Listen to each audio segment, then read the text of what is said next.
So good evening, folks. It's a distinct pleasure to be back here once again at the Reformation Society.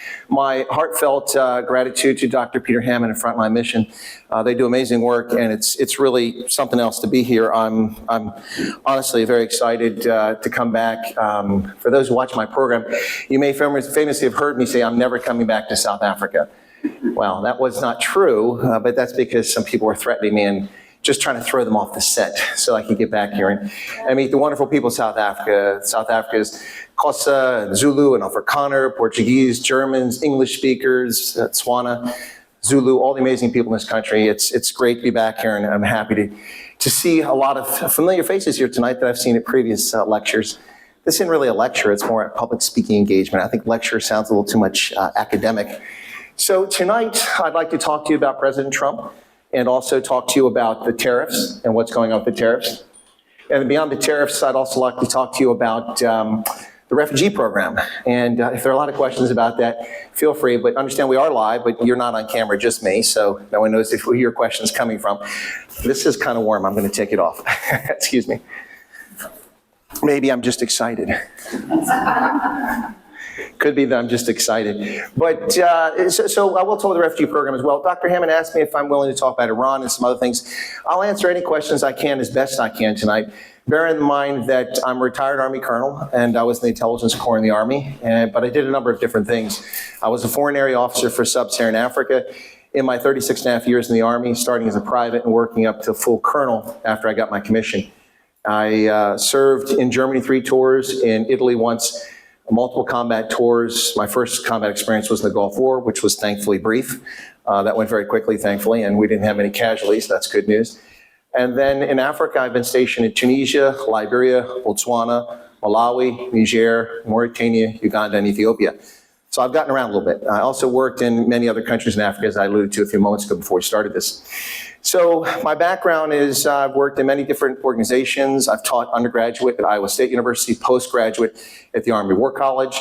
And I'm a published author in academic circles. I'm not telling you this to impress you, just for those who aren't familiar with me to understand where I'm coming from. I speak several languages, some better than others, including English. I do pretty well in that one, which is my mother tongue. And so with that, let's go ahead and get started. The first thing I want to say about President Trump is that this is not the guy that ran for office in 2016. This is not the guy that ran for re-election in 2020. President Trump in 2025 is a very different person. I think my lens is a little cloudy here. I think that's better for the audience. We're looking through a fog there. They might think we have a fog machine in here, so I fixed that. So he's not the same person. He survived 2 assassination attempts that we're aware of publicly. There are likely more assassination attempts that never rose to the public's knowledge. So he survived those, including getting shot in the head. And people forget he was actually shot in the head. Yes, it was his ear, and like President Trump, I too have large ears. So he was lucky that it caught his ear instead of his skull. But he survived that. Also, he's 78 years old. He's nearly an octogenarian. So he's well aware of the fact that the clock is ticking and that he has a limited amount of time. And then the final factor in this, which makes President Trump different this time around, 2 things actually. The first one is that he knows he has 2 years, and that's why he's moving with alacrity. I have worked 15, 18 hours per day, every day since January 15th, trying to keep up with President Trump. His pronouncements, his executive orders, his statements are all newsworthy and all bear analysis and explanation. So I spent a lot of time doing that. And on the flip side of that, the relationship with South Africa has been very much front and present from a South African perspective, not from an American perspective. So of course I report on South Africa and the rest of the continent, so I spent a lot of time doing that. I'm not complaining, don't cry for me, Argentina. I don't mind working 15, 18-hour days. I did spend 36 years in the Army, so I'm accustomed to it. Cat naps here and there, 15 minutes are more than enough sometimes. If you see bags under my eyes, then that means that I probably didn't get enough cat naps. But President Trump is really put his foot on the pedal, and he's changing things at a pace that haven't happened in many, many years, probably since the Second World War. The pace of change is just astronomical. And it's quite exciting, depending where you sit. Some people are not so excited. Some people feel very threatened by what's happening with President Trump. But I will tell you that America was headed in the same direction as South Africa until November 5th. Diversity, equity, and inclusion, which is racist and bigoted and immoral, had found its way into every aspect of American society, including public schools. It is now being eviscerated and removed, as it should be. I'm not better than you, you're not better than me. We were just born under different circumstances. The fact that I'm pink, I have no control over. Some say I'm white, but I think I'm pink. I have no control over that. That's an immutable factor that I was born. That's just the DNA that I inherited. Fortunately for me, I also got good DNA for the hair. So I'm 59 again this year. Those over the age of 59 understand that statement. So I'm 59 once again this year, and I still got all this stuff on top, so I'm grateful for that DNA. But whether you're white or you're brown or you're black, you have no control over that. And no one should judge you for that whatsoever. That's immoral, it's racist, it's bigoted. And that had crept into every aspect of American society. For me, I spent most of my military career overseas, so I didn't see it up close and personal, because I was only back in the States occasionally for training or for conferences or a short tour here and there, like when I taught at Iowa State for 2 years. So I kind of missed that this was happening in America because I was in Africa, Europe, and the Middle East much of my life. But when I got back to the States in 2015, I looked around and I didn't recognize things I was seeing. This is not how Americans behave. One of the reasons we left Europe, the European Americans, those of European descent, we left Europe because it was broken, full of monarchies and empires, and kings made decisions arbitrarily and decided what faith you would be and how you would worship and who you would associate with and whether you could ever rise out of poverty or not and whether you were the elite class. People went to America for religious freedom. The state I live in, Pennsylvania, was founded on religious freedom, as was Maryland. Maryland was founded for Catholics, and Pennsylvania was founded for Protestants. Obviously, people both faiths could live in either side, but that's how they were founded. So people left Europe to go for something better, not just opportunity, but to escape oppression. And the same thing happened in South Africa. Many people left Europe to come here to escape oppression and religious abuse. The Huguenots come to mind. The Edict of Nantes was issued in 1590 by a French king, and it gave the French Huguenots, the Calvinists, religious freedom in a Catholic country, which had been unheard of. And so they practiced their faith for nearly a century until 1680, when a subsequent French king revoked the Edict of Nantes.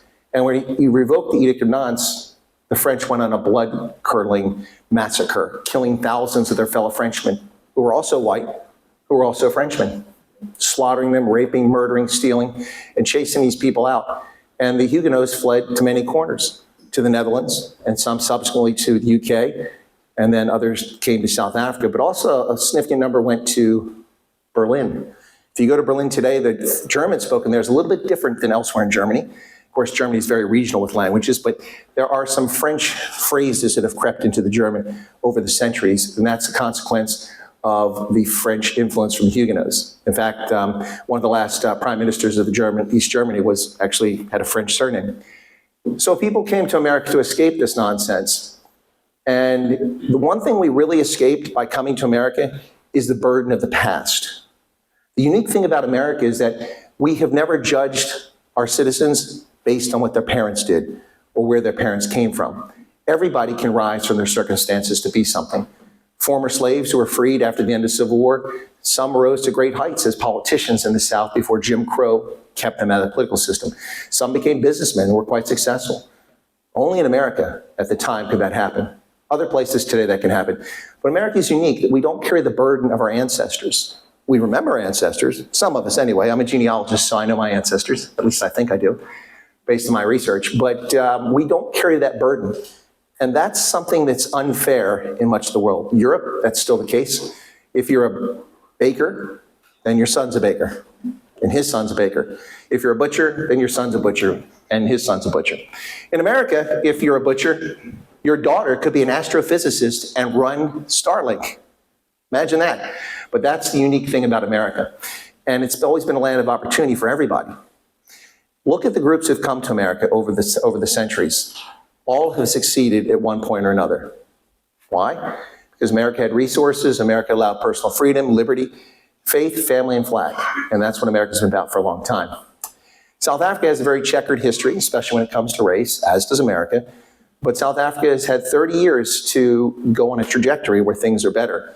I think we all know that things are not better today than they were. Not that they were good under apartheid. What I'm saying is that the path that South Africa could have taken is not one it's gone on.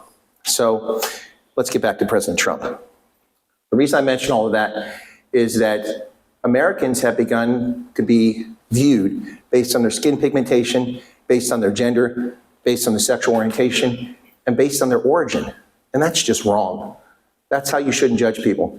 I should judge this young man right here based on the content of his character and his actions, not on how he looks, whether he's devastatingly handsome or hideous looking. I don't think you're hideous looking. Just thought I'd share that with you very quickly. And this young lady back here with the lovely hairstyle, I should judge her on how she behaves and how she treats others, not on how she appears and not on her origin. And that's the magic recipe and sauce of America. And that's been lost, but President Trump is bringing it back in the face of unbelievably horrible propaganda, calling him a racist, attacking him endlessly. You know, it's very strange. When President Trump was a businessman, all of his friends were big black celebrities, musicians and rock stars and rappers and developers and Al Sharpton and Jesse Jackson. And suddenly he ran for president and he's a racist. Why are you hanging out with all these black folks if you're a racist? That's kind of, they're going to take your card away from you, man. They'll take your Klan card away if you hang out with all those black folks.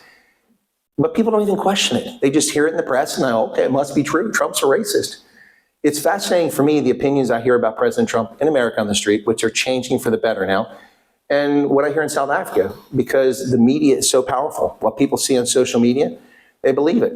I'll give you one anecdotal story here very quickly before we get back into a few more issues here. When President Trump was in office the first time, he inherited a report from the Obama administration. And the Obama administration had determined that there were people buying passports through places like Comoros. Iranian officials were going, and Iranian businessmen going, because they couldn't go to the UK or US, they have travel restrictions for ties to terrorism. So they'd go to Comoros, for example, and they would buy citizenship under a different name and then go to the West. Well, we couldn't prove the provenance of those people, where they're coming from, and the passports.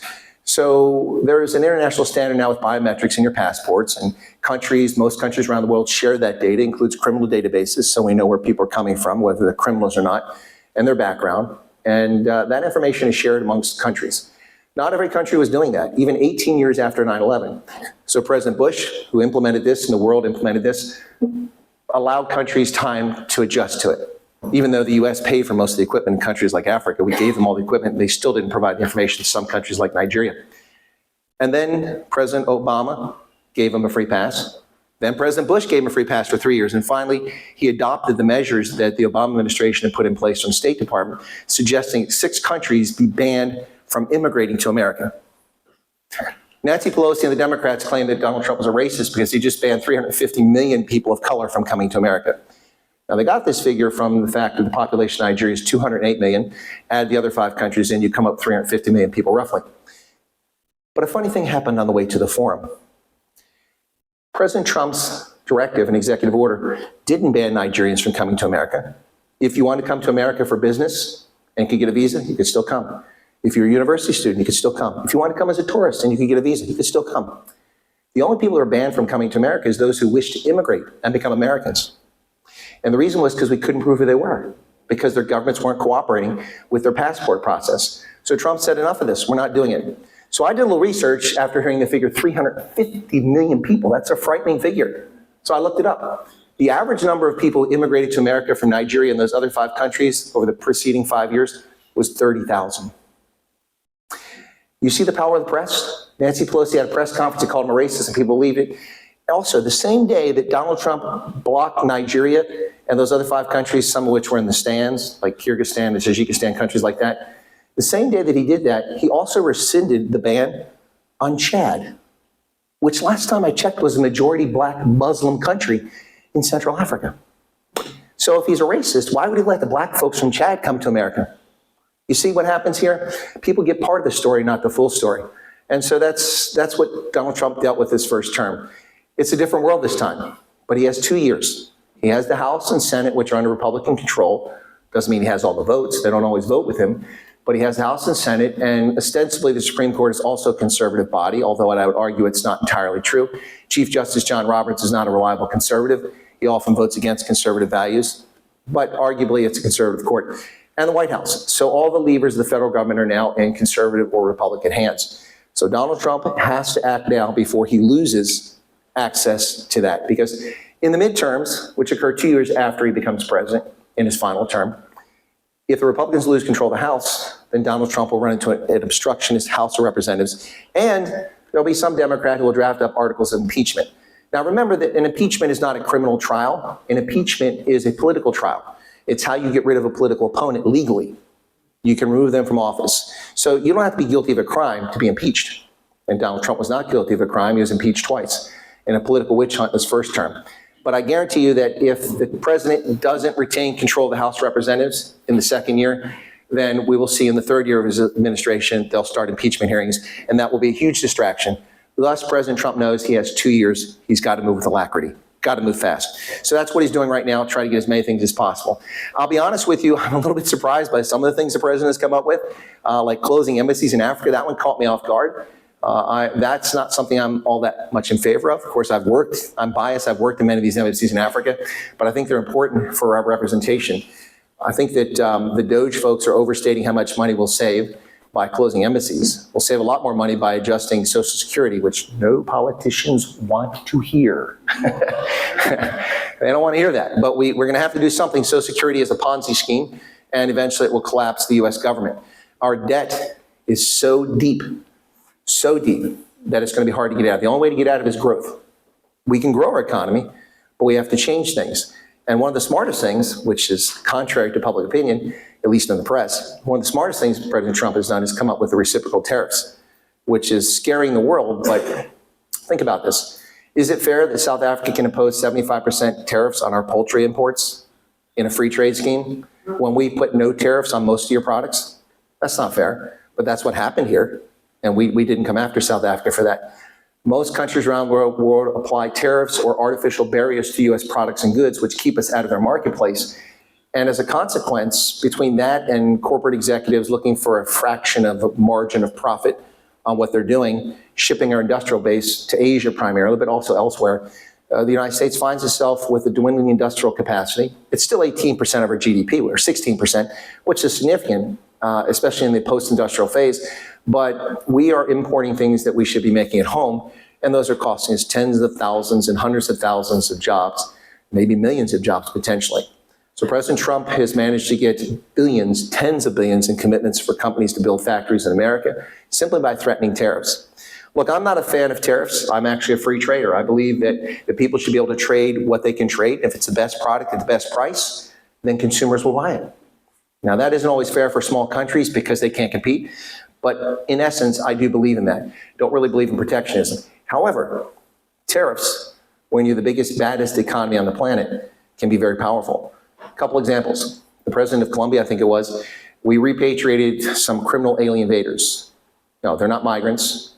They're not immigrants. When you cross our border illegally, or South Africa's border illegally, you are not a migrant. You are a criminal alien invader who has violated the sovereignty of the citizens of this country and of my country, flat out. Very few analysts, very few journalists will actually make that statement. I'll make the statement because it's a fact. That's not a malicious statement. It doesn't hate people. They can be very good people, but they're breaking the law and they violate our sovereignty. And it has a very negative impact in so many different ways, with identity theft, with lowering wages for people working off the books, for many other issues, safety hazards for people who aren't fully qualified to build houses, to be electricians and masons and plumbers, and the list goes on and on and on. Uninsured drivers who are driving around because they're illegal. There's lots of problems with this. And again, many people are very good, but just because you want to live somewhere doesn't give you the right to live there. I'm not a South African. I have no right to live here unless the government of South Africa grants me that permission. And I wouldn't dare cross the border illegally. I come here and I stand up and I obey your rules and laws. I mean, that's only fair. You're a sovereign nation. And we expect the same, and you expect the same of visitors. So these folks coming into the country, it's having a major impact. But the tariffs. So President Trump, we contacted Colombia, I think it was Colombia, and we said, we have a plane load of these criminals that we're deporting, and they're your nationals. We're sending them back. So whenever a military flight goes somewhere, we have to have aircraft overflight clearance and landing permission before we even take off. So we don't just get in a military plane and just take off. You contact all the countries. So for instance, when I came to South Africa a few years back when I was at Africa Command, we flew in a small jet. We flew over 15 countries in Africa. Every one of them had to approve our overflight. Otherwise, we'd had to divert and go around them.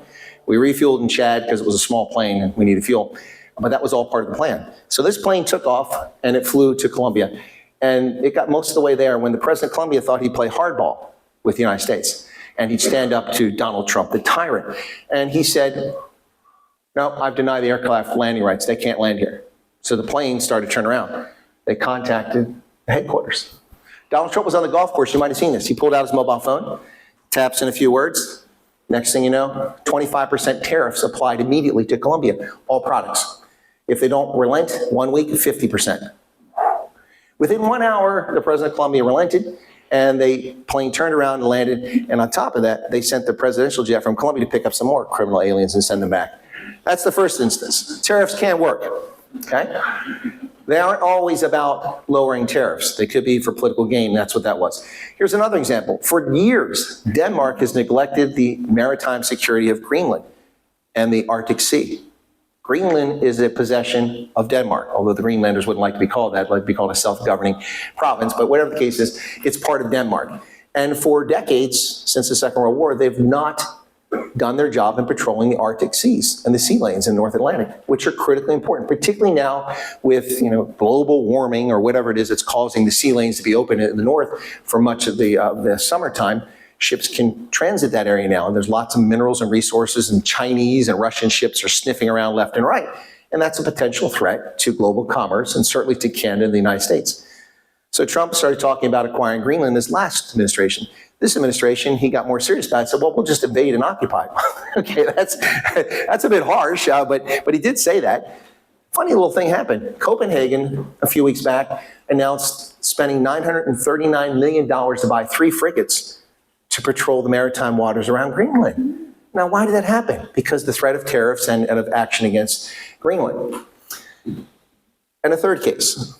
The Panama Canal was built at great human toll for the United States. Something like 36,000 Americans died building the Panama Canal, for which the entire world benefits. Not just the Americans, but the entire world, not just the Americas, shortening the transit route through Central America. And that was our soil. We purchased it, admittedly, from a new government that was just coming out of colonialism, so we had all the cards and we dictated the terms, but hey, the bullies can do that. So we wound up with the Canal Zone, which was U.S. soil. And that's, by the way, where John McCain was born, because his father was an admiral. He was born there, but a U.S. citizen because it was U.S. soil, and his father was American.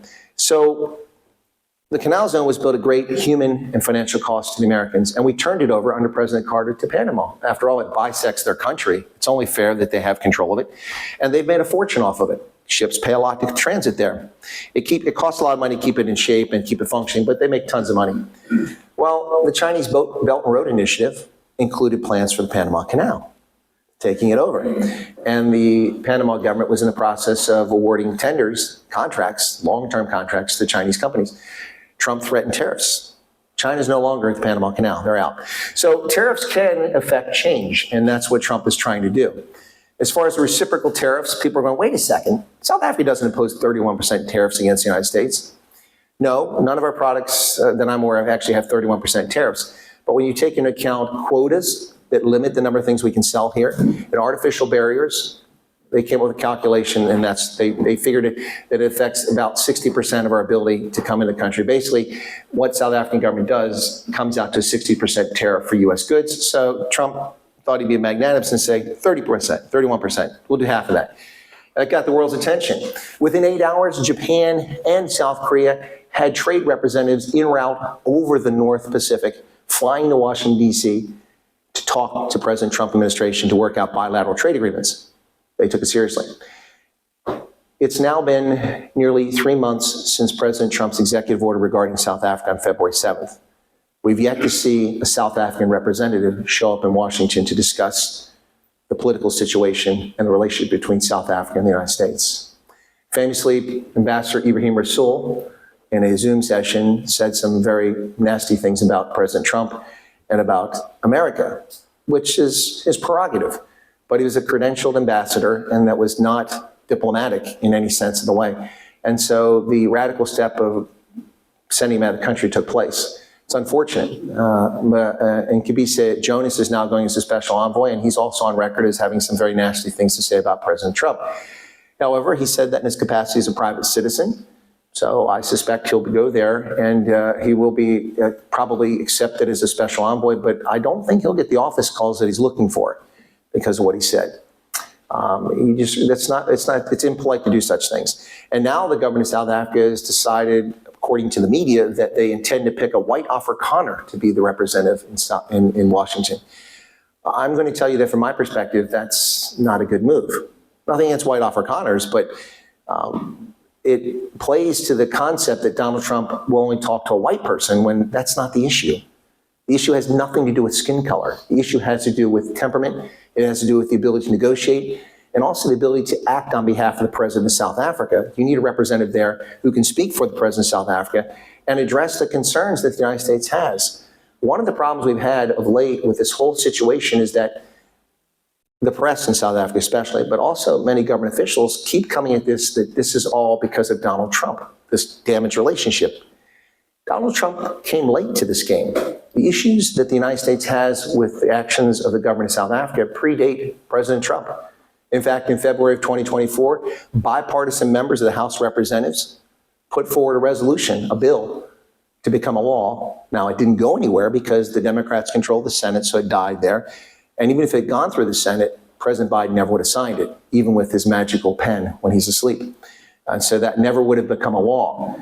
But the point here is that Democrats and Republicans are both angry about the actions of South Africa's government with regard to the United States and to our friends, partners, and allies. And there's a whole host of things we could talk about that are, and we could debate whether they're legitimate or not, and the South African government is welcome to debate that. But in order to debate it, you've got to step up and talk to somebody about it, which isn't happening at the moment. And that's unfortunate, because who suffers? Now there are tariffs in place, and there's no trade representative in Washington trying to fix this. So South Africa exported 25,533 automobiles to the United States in 2024. That represents 141,000 jobs directly in South Africa. The cars in South Africa make their cars out of parts that are made in South Africa from other firms. So all the jobs to make the parts, all those people, plus everyone that works at the factory has got a family, most likely, many of them, 2, 3, 4 other people supported. So suddenly we're talking 500,000, 600,000, 800,000 people, maybe 1 million people or more are directly affected just by the automotive industry. The restaurants where people eat at, the hotels they stay in, the holiday lodges they go to, the Ster, Kinekor movies they go watch, no longer watch because they have no money. That's not good, and that's unfortunate. Now, that's not directed at South Africa. President Trump, because of what's happening with the automotive industry, has put it across all automobile imports. But if you had an effective negotiator in Washington, D.C. right now, talking to the Trump administration, you might be able to get rid of that tariff on South African automobiles and make the point that South Africans aren't harming the American automobile industry, not harming at all, which I think is a fair argument to make. And you could save those jobs. But there seems to be no emphasis on that, and it's unfortunate. Beyond that, for a 90-day period, which the clock is ticking on, and no representative from South Africa is talking to the Trump administration, to my knowledge, although I heard rumor that President Ramaphosa called President Trump today. I'd have to follow up on that. That's what I heard. But, you know, rumors fly all over the place. The clock is ticking on the 90 days, and no one's there yet. And at the end of the 90 days, the 10% tariff, which is across the board with the exception of automobiles at 25%, reverts back to 31%. The United States and South Africa have two-way trade of $20 billion per year, and you have a net advantage. We buy more from you than you send to us, or excuse me, than we send to you. So you have a trade surplus with the United States, which is good for South Africa and its economy. 20 billion, that's 4% of your entire gross domestic product. In an economy that's growing at 1% or less per year, does anyone honestly think that you can take the shock of losing 4% of your GDP in a single year? I don't think so. And we're not talking about people picking bananas and sending bananas, or picking cocoa pods and sending cocoa pods in Nestle in Switzerland. We're talking about people making automobile parts and manufacturing automobiles and wine as a finished product and many other things that add benefication up the value chain for South Africans and industry. And from my perspective, it's very disheartening to see this happen to South Africa. And I implore the government of South Africa to fix this. But you better get there fast, because you're finding yourself at the back of the queue. 78 countries have already sent representatives before I even came to South Africa last week to deal with this. So a lot of countries are taking this very seriously, and they should. Look, I don't want trade wars. I don't want these tariffs in place. But it's unfair for countries like China to charge us a 40% tariff for our automobiles, and we charge them 2.5%. Of course, we don't buy Chinese cars, but still, it's only 2.5% for that. That's unfair. It's unfair for them to limit the number of Cadillacs we can sell there. That isn't right. It's unfair for them to do certain things. And they're not the only ones. It happens all the way. The Europeans love to do that as well. They charge us 10% tariffs for our automobiles in the European Union, and we charge them 2.5%. How is that equitable? Why don't they lower theirs to 2.5%? That seems fair, right? Yeah. But people are protecting their economies. And America has been the chump for too long. Trump's not standing for it anymore. So that's what the tariffs are about in this reciprocal tariff regime. Hopefully it will come right and countries will get these tariffs lowered sometime in the near future. I don't have a lot of hope for some countries, and I'm becoming increasingly distressed about the situation with South Africa. Someone needs to right the ship. Right now, I feel like South Africa and its relationship with the United States is a ship listing badly to port. And someone needs to put a counterweight there and swing it back to the center and work with Washington, D.C. South Africa is a sovereign state. South African politicians can say and do what they like. They can have whatever friends they want to have around the world. But you have to understand where President Trump is coming from. You may not like it. You may not like him. Doesn't matter. He's the guy in charge, and he's making the rules. And he's doing it legally and legitimately and morally. So that's just a reality people have to deal with. And you have to find a way to work your way through it. That's why we have diplomacy. That's why we have the Vienna Conventions. And that's why ambassadors are expected to operate within a certain protocol. You don't rubbish your host nation in such a fashion, which Ibrahim Rasool did as ambassador. It's unfortunate. And he'd been to DC before, so he can't claim he doesn't know how it works. He'd been the ambassador previously during the Obama administration. But whatever the case is, it's just really sad to see where the situation is right now. So that's President Trump, that's tariffs, and now the refugee program. Okay. So I do not encourage anyone to come to America as a refugee. And don't come to my house because I have crew-served weapons in my front lawn, and I'll use them. No squatters, okay? No, but seriously, it's heartbreaking for me, knowing South Africans and knowing whether they're black, they're white, they're colored, they're Indian, how their deep love for South Africa, how much they cherish this country. It's heartbreaking for me to think that anyone would want to leave this country.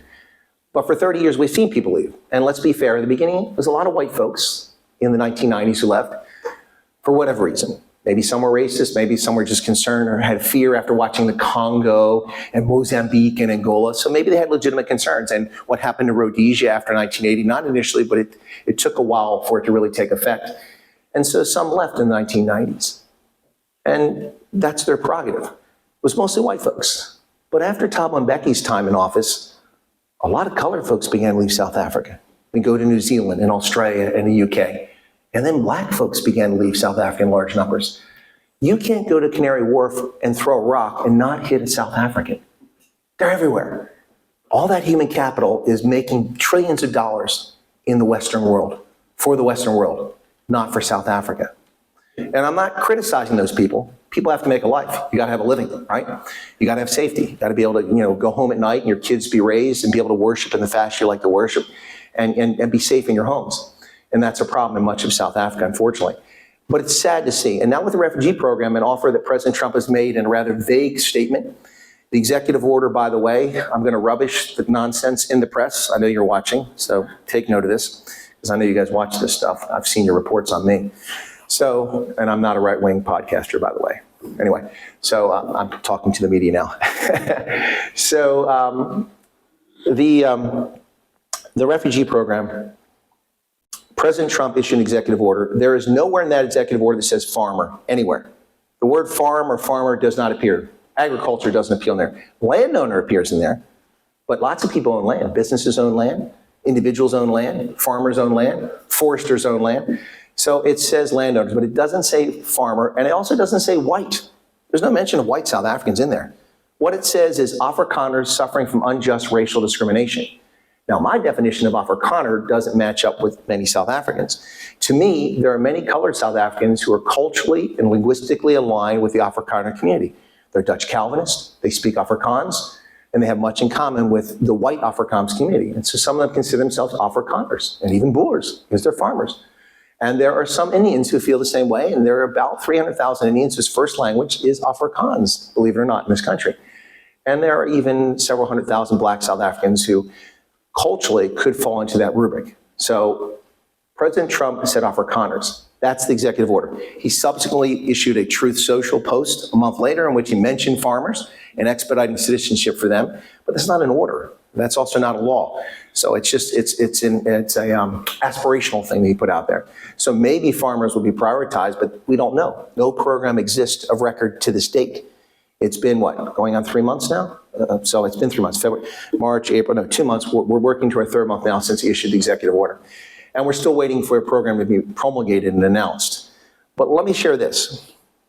I understand why President Trump did it. My hope would be that if the intent was to help people who are under pressure, that it would address ethnic minorities in particular, but South Africans in general, but that's not going to happen, probably ethnic minorities. And whether it was done to put pressure on the government of South Africa, or was done just to make a statement, or was done in good faith, which I believe the last one was what the reason was done, really isn't germane. It's certainly become a topic of discussion throughout South Africa in the media, which lies about this endlessly, falsely reports it, claiming it's asylum and saying it's not possible, getting consultants on television and claiming all sorts of untrue nonsense. Well, let me share the following about the refugee program. The United States has a law, the Immigration and Nationality Act of 1980. We have been taking refugees and legal refugees, and that's a legal status internationally. We've been taking refugees in America prior to that, but since then, 3.1 million refugees have resettled in America. I ask any of you to tell me where the FEMA tents are that any of those 3.1 million people are living in. There are no FEMA tents, but that's what the South African media tells you, and politicians tells you you'll be living in a federal emergency management agency tent. They don't deal with immigrants. They don't deal with refugees or asylum seekers. They deal with natural disasters. And no, I'm not talking about the Biden administration. I'm talking about the actual hurricanes and tornadoes. That was a joke. You can laugh now. Okay, so that's a tough crowd tonight. Tough crowd. Oh man, you're making me work for my dinner.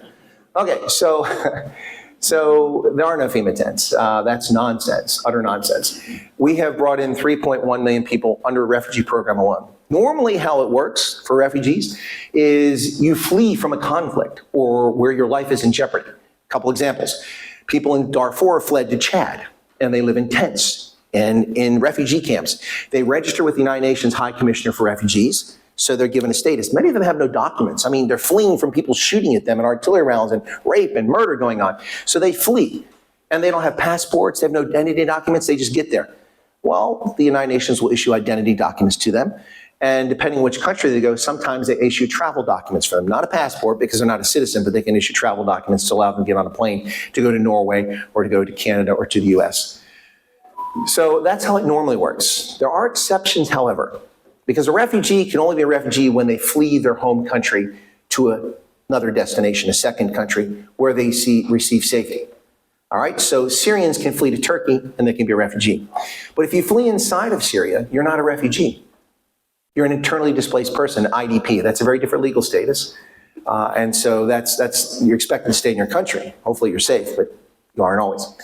So the refugee program, we take refugees in that are normally processed by the United Nations, because that's what their function is, one of their functions. However, there is an exception to that.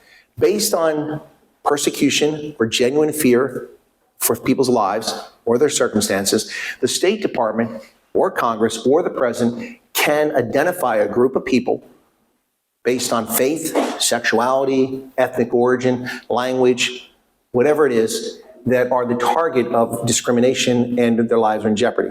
And that would be the case here in South Africa with whatever an Afrikaner is, which we have to wait for the State Department to define.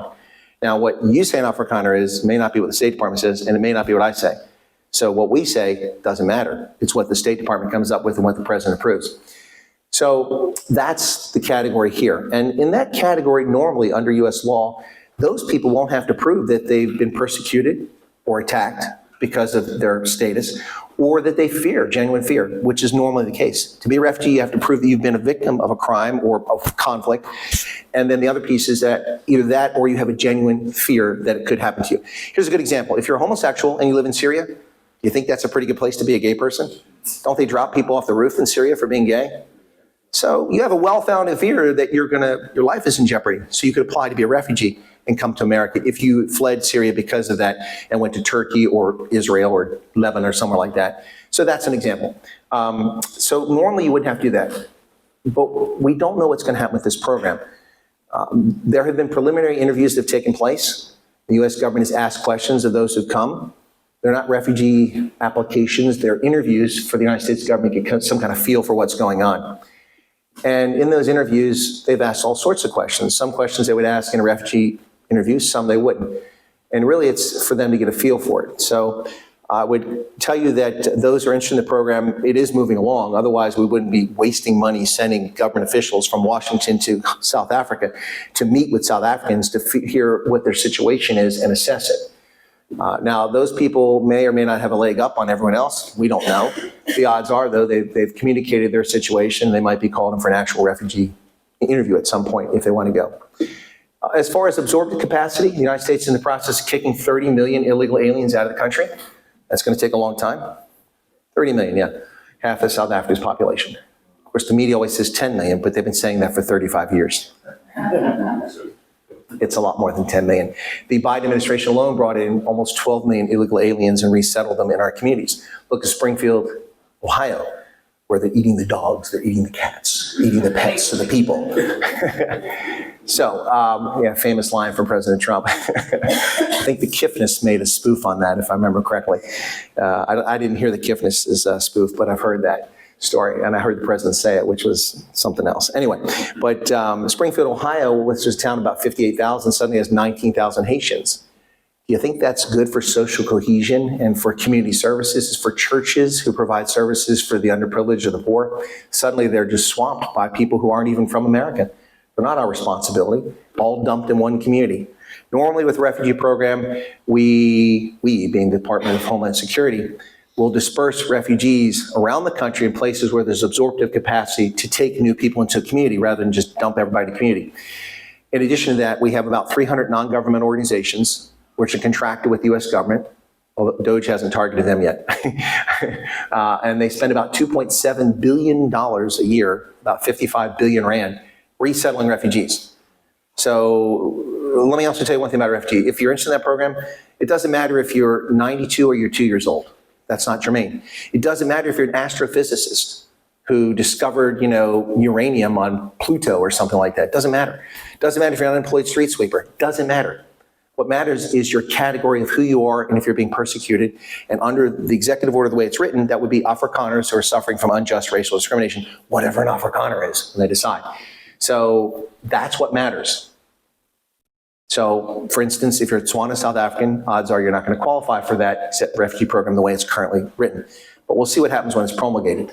But a lot of people write to me and say, Colonel Wyatt, but I've got money, and I don't care if you're poor or you're rich. I mean, ultimately, yeah, we'd love, if you got billions, bring it to America, put it in our economy. We love that. If you guys are astrophysicists and doctors and nurses, we're going to love that. That's great. You'll find jobs. Unemployment in America is at 4%. 4%. So all the people telling you to never get a job are full of it. People saying, well, you're 65, you can't work. We don't force people to retire at 65. People are saying you're just going to be left somewhere in a tent and you're going to be starving. I challenge you to show me any refugees that came to America in 2024, 2023, 2022, who are on the street begging and starving. You're not going to find them. The people on the street begging and starving are Americans who failed in one way or another, either for their own shortcomings or because of bad luck or substance abuse or something like that, or because they didn't plan for the future and didn't save their seed corn for the day that they lost a job. There's lots of reasons why people are on the street. And we do have homeless people in America. Many societies do, certainly here. I mean, I walked around here in the Mother City yesterday and passed people stoned out of their mind in broad daylight. I had not seen that in Cape Town previously. I know it's always been here, but not down the Central Business District, in the nice, really nice part of town. People just sitting there, I don't know if someone had done tick or mandrax, but just like stoned out of their mind in broad daylight mid-afternoon. That's sad that people have to turn to narcotics for whatever to, a lot of people have faith in their life and that helps them get through the difficult times. And those who don't have faith, hopefully have strength of character to help them get through it. But anyway, I could talk all night about the refugee program, but there are probably lots of questions. So that's President Trump, not your father's Oldsmobile, not President Trump we saw in 2016 and 2020. He's a very different man today. And you can see it in his actions. And it's a bit about the tariffs and why they're happening. Right or wrong, that's the reality. I'm not here to say they're good or bad, just tell you what's going on and give you my analysis of them. And then a bit about the refugee program that President Trump offered to Afrikaners suffering unjust racial discrimination. And with that, I've talked for about 44 minutes. So I'm going to take some questions if you have any now. Otherwise, I'll talk till midnight. Sir, I'm going to repeat your question for the audience online because they won't be able to hear it. The issue of the ARVs. Yes. It's been running on the social media that he wants to stop the aid like to African countries. Mm-hmm. So I'm looking to such impact in the poor countries. Okay. Like even Lesotho Mm-hmm. and some neighboring countries like Norway, the HIV is only a high rate. What could be the impact of that? And is it true in the first place?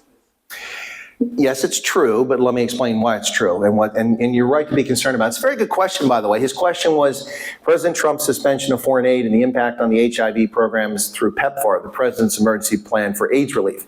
I was in Washington, D.C. when President Bush created this program. Whatever you think about President Bush, he's a person of deep faith. And his deep faith brought him to this, the human suffering of people from HIV. And as a consequence of that, he prayed on it, and they came up with a plan. From 1983, 84, about the time that we discovered, I think it was 83, we discovered that HIV was supposedly the cause of AIDS and those illnesses.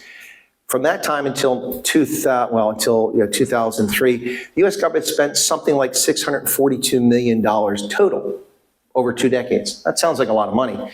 But when this plan was brought about, it was to help countries in desperate need, particularly in Southern Africa, which is where this crisis was way out of proportion, because government officials here ignored people who cautioned and warned them about the long-distance trucking routes, about multiple concurrent partnerships, and about a host of other things that were a perfect toxic recipe for spreading HIV like wildfire in Southern Africa. The problem is that when people like me said that, we were called racist because it was going to affect black South Africans and black Botswana more than anybody else. But race wasn't an issue here. Culture was the issue here, but we weren't listened to. And people weren't warned, and behavior didn't change, and it spread like wildfire. So President Bush came up with this program, and he got Congress to agree to fund it for $3 billion per year for 5 years. Remember, we spent $642 million in 20 years. Now we're going to spend $3 billion a year for 5 years. In 1 year, we will surpass that significantly. That's a lot of money. But there were a lot of people who were complaining about at the time in Washington, D.C., including gay activists who were upset. Well, you're forcing 1/3 to be spent on prevention, and abstinence. Remember the ABC, abstinence, be faithful, condomize? So they were upset about that. And I told the gay activists, I said, dude, we spent $642 million in 20 years. You're getting $3 billion. You're getting $1 billion just to treat people. Shut up. Take the money. Move on. Anyway, Congress allocated $15 billion. $45 billion. $15 billion was what was supposed to be allocated. They allocated $45 billion, 3 times as much money as was planned for in the first 5 years. But the program was supposed to last 5 years. That was 22 years ago. Very few countries have taken responsibility for the HIV crisis fully. One exception is Botswana. In 2000, 38% of adults in Botswana were HIV positive. Now, bear in mind, with the advent of antiretrovirals, people are living longer. So the people with HIV don't die off like they used to, reducing the number of people who are positive. So as new cases become infected, new people become infected, they add to that total. But despite those continuing to live with antiretrovirals, keeping the number higher, the adult population of Botswana, whose HIV prevalence went from 38 down to about 14%, because their programs are very positive, they engaged, they were very active, and were very successful. It may even be lower than 14% now. That's the most recent data I have from UNAIDS. And the Botswana government took responsibility for the program and allocated more and more money over the years. And that started when I was stationed in Botswana from 2008 to 2010. I could already see it. We were giving $93 million a year to help Botswana with HIV, and that got reduced down to $63 million, and got reduced, and the government picked up responsibility. The government of South Africa has abrogated that responsibility and let the United States pay nearly $400 million per year for HIV instead of taking responsibility for it over the past 22 years. So it's unfair to those who are living off of antiretrovirals, because I don't think the government of South Africa has the resources or the inclination to pick up that slack. But that money was stopped globally for the entire world, all assistance. It wasn't targeted at HIV, but the unfortunate outcome is that it affects people with HIV. And that's very unfortunate and sad to hear that. But is the United States morally responsible for taking care of other people's decisions into perpetuity? I don't think that's fair either. It's not fair to the people who need the antiretrovirals right now, but at some point there should have been a warning. The money will stop next year. The money will stop the year after. And maybe that was a more appropriate approach. But for right now, when the president suspended all foreign aid for 90 days to review the programs, officials in South Africa took it personally. They went to the press and claimed that Trump was a racist and was targeting South Africa, which wasn't true. Aid stopped to Estonia. It's a white country. Aid stopped to other countries around the world. It wasn't just South Africa. But officials complained about it and got themselves on Trump's radar screen. And he decided you get no aid. ever again. $500 million a year on average. That's 30 billion rand per year that's disappeared. And how do you account for that? Most of that money went to HIV and gender-based violence programs. Those aren't programs I want to see go away. Gender-based violence, abusing people based on their gender. By the way, men are victims of GBV too. That's why it's called GBV, but mostly women, but not just all women. And it's unfortunate, but that's reality. If we had good negotiators and good diplomats from South Africa in Washington talking to the Trump administration, I'll bet you it's possible some of that aid could probably come back, but nobody's there. Did I answer your question, sir? Yes. Thank you. It was a very good question. I appreciate that. Next question. Oh, let's go here and then we'll go to Paulie and then Dr. Hammond. Yes, sir. Could I ask, one of the biggest costs to this country is the brain drain. It's absolutely enormous. We have people who get educated at our universities, some of which are still good, and they're lost to the greater world. And no matter the color of their skin, people, white ones, black ones, brown ones, everybody in South Africa understands everybody else a lot better than the outside world actually believes. And I think you actually said that on one of your talks. And I'm just wondering if there's anything positive that the American government maybe can do to reach out to this country to actually help maintain the people we have here, to build a sane and clever government that doesn't just get itself mired in corruption and excuses and running away from accusations and things. We've just had this debate go through, and it's actually our government's becoming more sophisticated, and we need the people here who can actually manage all this stuff. Is there anything that you'd like to suggest? And just a discussion point. So his question was about the brain drain. It's for the audience online, about the brain drain. Is there anything the American government can do to help stem that brain drain and help South Africa? Well, like an alcoholic, the first thing is you have to admit you have a problem. The government of South Africa is not willing to admit there's a problem here. In fact, the reaction is quite the opposite. Every time something comes up, well, Trump doesn't understand. He's misinformed. AfriForum misled him. It's all lies. None of it's true. There's no expropriation. But I can watch SABC in Seshoho where people are carving up land and laying it out and then demanding services from Polokwane. I can look to East London. Outside East London, the farms are being occupied there and the government not evicting people. So whether the government expropriates land or not, the mere fact that the thing was signed into law has empowered people or encouraged them to take the law into their own hands. In the past, when people took the law into their own hands, the government of South Africa habitually evicted those people, even if it took a long time. I mean, we have a whole organization called the Red Ants in Joburg that goes out and beats up residents that are occupying land illegally and robs them and chases them off the land. Anyway, that's what I hear. I don't know, maybe they'll do that. Anyway, that's what the press reports. But you have to admit you have a problem, and the government of South Africa doesn't want to admit it has a problem. They want to say that Trump is the one who's wrong. There's no introspection whatsoever. I mean, if you're never wrong, something's wrong. We all make mistakes. We all misstate things. We all get things wrong sometime. I was accused of getting something wrong today, despite the fact that I had people that gave me the information. And if it's wrong, I'll be happy to admit that it's wrong, because we all make mistakes. But until you admit you have a problem, you can't be helped. There's nothing America can do right now for South Africa. The ball is in South Africa's hands. They're in midfield, and if they kick it 10 meters and get the ball, rather than kicking it back inside the 22 and retain possession, that's on South Africa and go on offense. But right now, South Africa doesn't seem to be, as a government, doesn't seem to be interested in solving the problem or resolving the breach. But if in fact South Africa wants to, the United States can do an awful lot to help South Africa. We've done a lot. I mean, this is very frustrating. People don't realize the things the United States has done for South Africa for the past 30 years. In many ways, we've enabled the situation that's happening here. That's unfortunate too, if you look at it from that perspective. But $500 million a year on average for 30 years, that's $15 billion in foreign aid. That's a ton of money. And that's a lot of lives saved. And the United States led the charge in trying to get people involved in stopping the spread of HIV.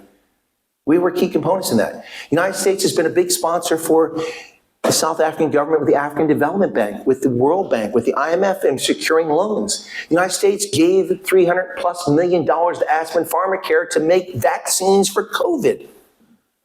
Yet we get rubbished and we're accused of vaccine apartheid. And we're told that we're stupid and don't understand. I mean, it's an abusive relationship. And we're the abused spouse. And Trump is not going to be abused anymore. He's leading us to the shelter, the women's shelter, the men's shelter, whatever it is. You can't help people that don't want to be helped. And maybe that's one reason why it's on Trump's radar. But you also have to remember this, ladies and gentlemen. Ukraine, Gaza, tariffs, federal deficit, Democrats and Republicans, South Africa is down here. You're not a priority. The fact that Donald Trump is talking about South Africa so frequently, what with an executive order and 2 or 3 Truth Social posts over the past few months, is astounding in and of itself. I will tell you this from Afrikaners. I do meet and greets. I think you all know that. And I've done several meet and greets since I've been back in South Africa. And by the way, thank you to everybody who comes to meet and greets. And thank you all coming for tonight. This is very rewarding, very heartwarming for me and very humbling. It's amazing people want to hear what I have to say, even if it's just for a few minutes. But several Afrikaners have come up to me, self-identified Afrikaners. I didn't pull out their ID card and to say Afrikaner on it. Speak some Afrikaans for me, Show me you go to Dutch Calvinist Church. No, but the self-identified Afrikaners have come up to me and thanked me profusely. I said, you're welcome. I didn't laugh. I said, I'm thinking, why are you thanking me? And they're like, well, you've given us hope. I said, well, how have I given you hope? Because we've been getting all kinds of information that's untrue and you're telling us the truth. I said, well, that's kind of my responsibility is to tell you the truth. People should always tell you the truth. You should do what's right, moral, and just. Right, Dr. Hammond? That was my first lecture here. Right, moral, and just in the face of injustice. That was because he asked me, what topic would you like to talk about? And I related my experiences where people did things wrong or incorrect or immorally, and I refused to adhere to that, and I stuck to my moral compass. It isn't always easy, especially when the crowd goes one way.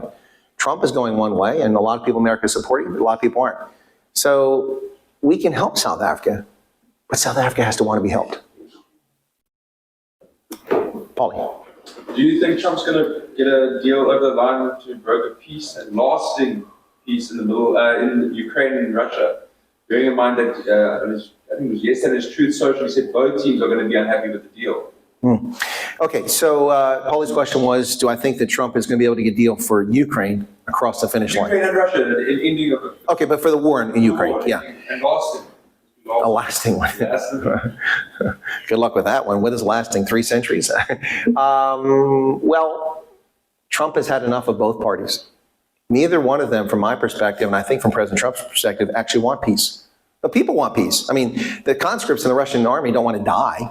The North Koreans who are there don't want to die. The Chinese, who apparently are showing up too, according to some reports, I don't think they want to die either. And the Ukrainians sure as heck don't want to die for Volodymyr Zelensky or for Vladimir Putin. Both of whom are wrong. They're both immoral. They're both killing people through their actions and their inaction. Trump has had enough. Remember, he said famously, I could end the war in a day when he became president. That was hyperbole, but his point was that he could end the war quickly because from his perspective, it's a war over nonsense. But here's what's probably going to happen. It's something I've said all along since February of 2022. When the night that it happened, I was in Orlando, Florida for the Conservative Political Action Convention where I was a accredited journalist and I covered the CPAC. I arrived in my hotel after midnight and after waiting for them to find the security guard because the key system was broken in my Hilton hotel. They finally let me in. I flipped my laptop open. I was going to turn on to get a shower because it's Florida, so I was all sweaty. And I turned the TV on and boom, they just invaded. So I went live at 2 o'clock in the morning or something like that, US time, because it was morning in Ukraine, and went on for about a few hours. And people asked me all kinds of questions. And I said, well, this is not going to be a short war. 3 to 5 years minimum. That's what I said in 2022. You can go back and check the video. Always check the receipts. You can check my video. I said 3 to 5 years. And I said that the outcome of this is not going to make people happy on either side. What's probably going to happen is that Crimea will eventually be considered Russian territory into perpetuity. They already occupied it and they're not going to lose it. And the only way to get peace is to cede it to Russia and probably even the Donbass and maybe a little bit more territory. And that's probably what's going to happen here. I don't know the outcome, but Trump has had enough, I think, of both sides, neither of which want a resolution. I'm talking about the leadership, not the people. They're being intransient. And we've given $250 billion to Ukraine. Our entire foreign budget of foreign aid is like $40 billion a year for the world. And we've given Ukraine $240 billion. Do you know what South Africa No, not the government, but what South Africans could do with $240 billion. Pit latrines, what are those? None of those in schools. Schools with books, schools with electricity, ESCOM that functions. Well, you'd have to get different people running it, but anyway, things like that. $240 billion. That's crazy. To kill people. That's immoral in my book. That is immoral, and it's wrong, and it must stop. Now, I'm a contrarian. I've been saying this since the very beginning. Now, that doesn't mean that Putin was right to invade. He was wrong. He didn't have justification. Look, warfare is a legitimate means of political discourse. Sadly, it's a legitimate accepted means of political discourse when you've been wrong to achieve the right end.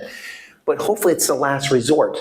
And there was no reason for this war other than the intransigence and the arrogance of Volodymyr Zelensky and Putin himself. And thousands, tens, maybe hundreds of thousands of people are dead as a consequence. It's horrific. And now the entire geopolitical scheme of Europe has been upset.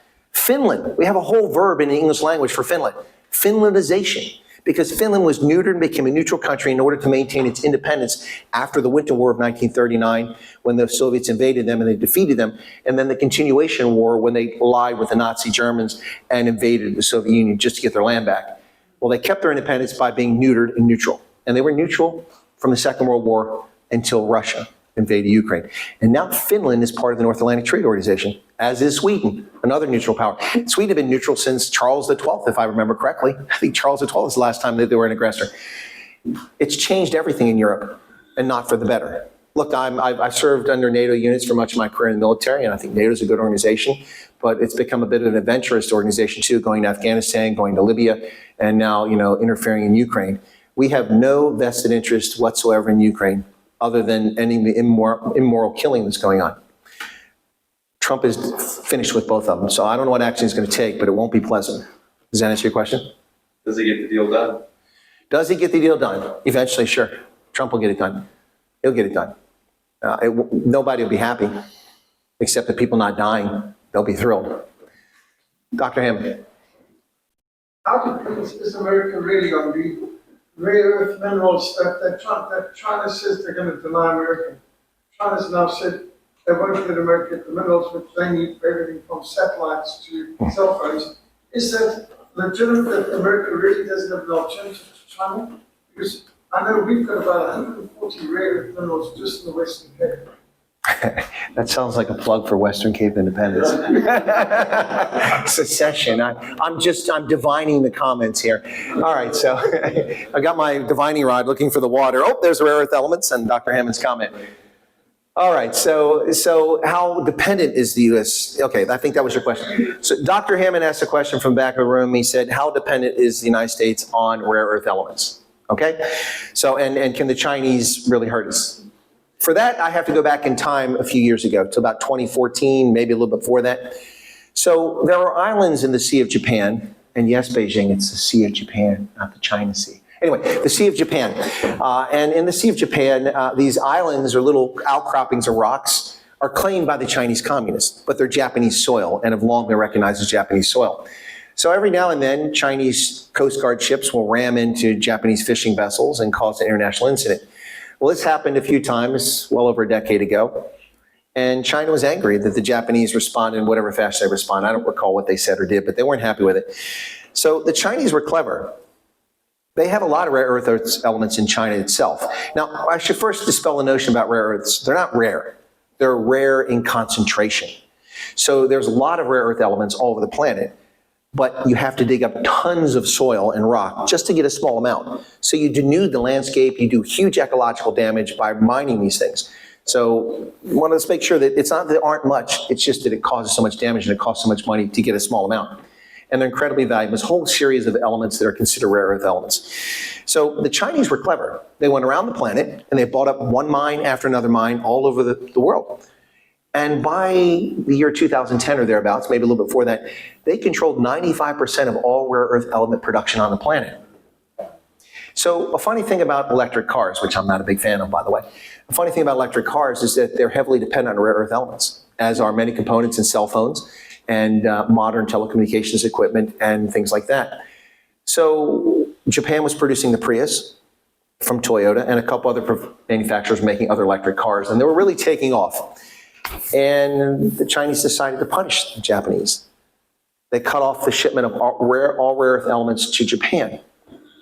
Well, this caused a serious problem for the Japanese car manufacturers. They can't get the materials they make for the batteries, for the cars, for the components, for the cables, all the things they need to make it work.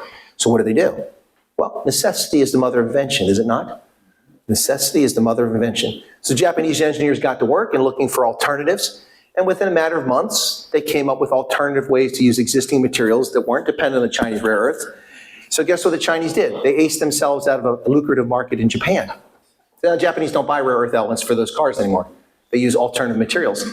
And the United States is a similar situation. We have very talented engineers, and they can do the same thing. Plus, we've learned a lesson from the Japanese. So yes, the Chinese control most rare earth element production on the planet, but using that as a weapon is a very dangerous situation. Also, in today's modern age, if you hold back minerals like that, it's almost an act of war. An embargo of something like that, particularly in the world's economy where people are dependent on those things. So that's a very dangerous road to go down. The Chinese will threaten to do that. I don't think they would ever do that to the US because they cut their own throats.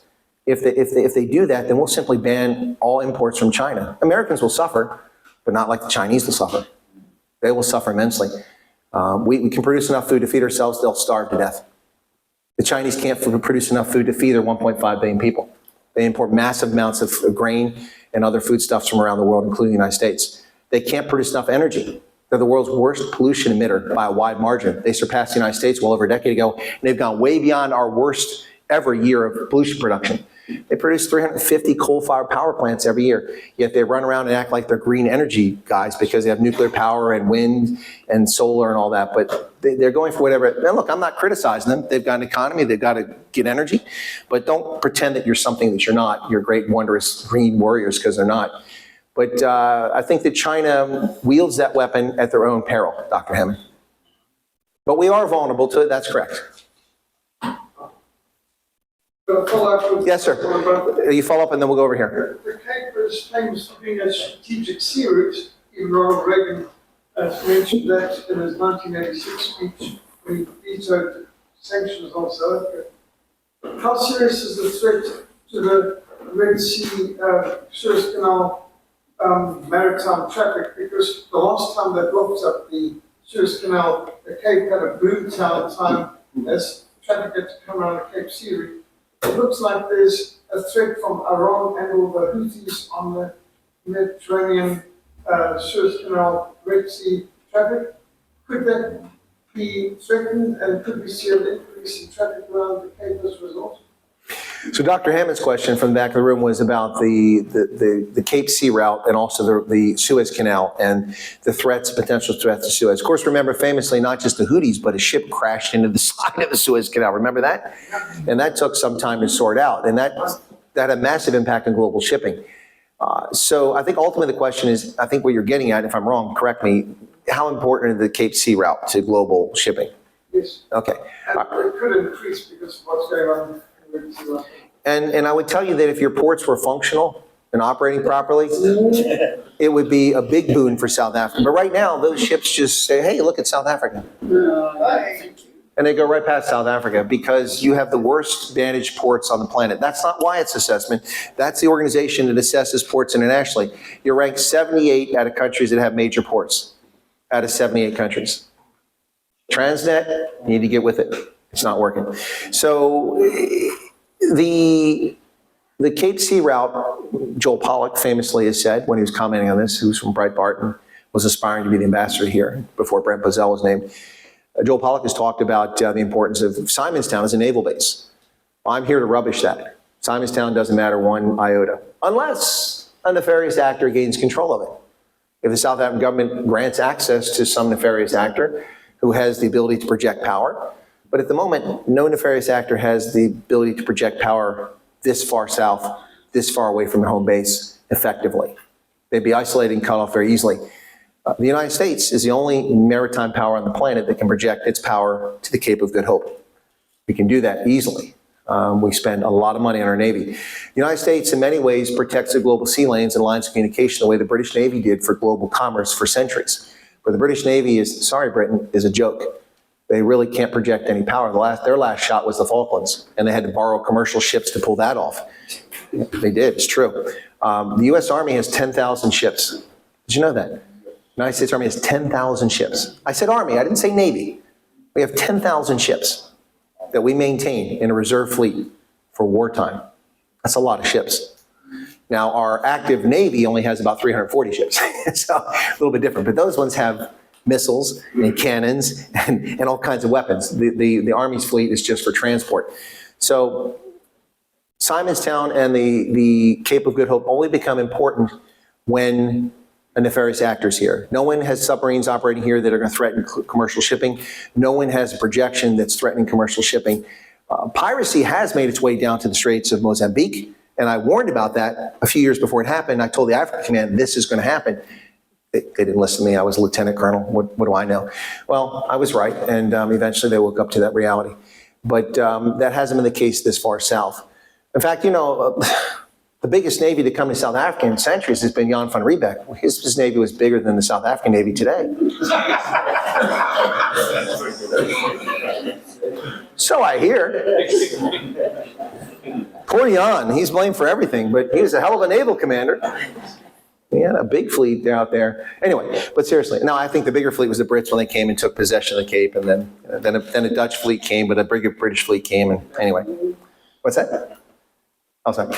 Yeah, so anyway, I'll get to you in just a second, sir. So yeah, Jan had, that's probably the last time it mattered. No, it's not the last time it mattered, but in my view, the Cape of Good Hope is not a critical issue unless a nefarious actor is here. But it does warrant strategically paying attention to what's going on. And certainly on the part of the United States and Japan and Western nations, what's happening around the Cape of Good Hope. My hope and desire would be for South Africa's Transnet to get its act together and improve the quality of your ports so that these ships stop here and refit here, kind of like the Lady R did in Simonstown.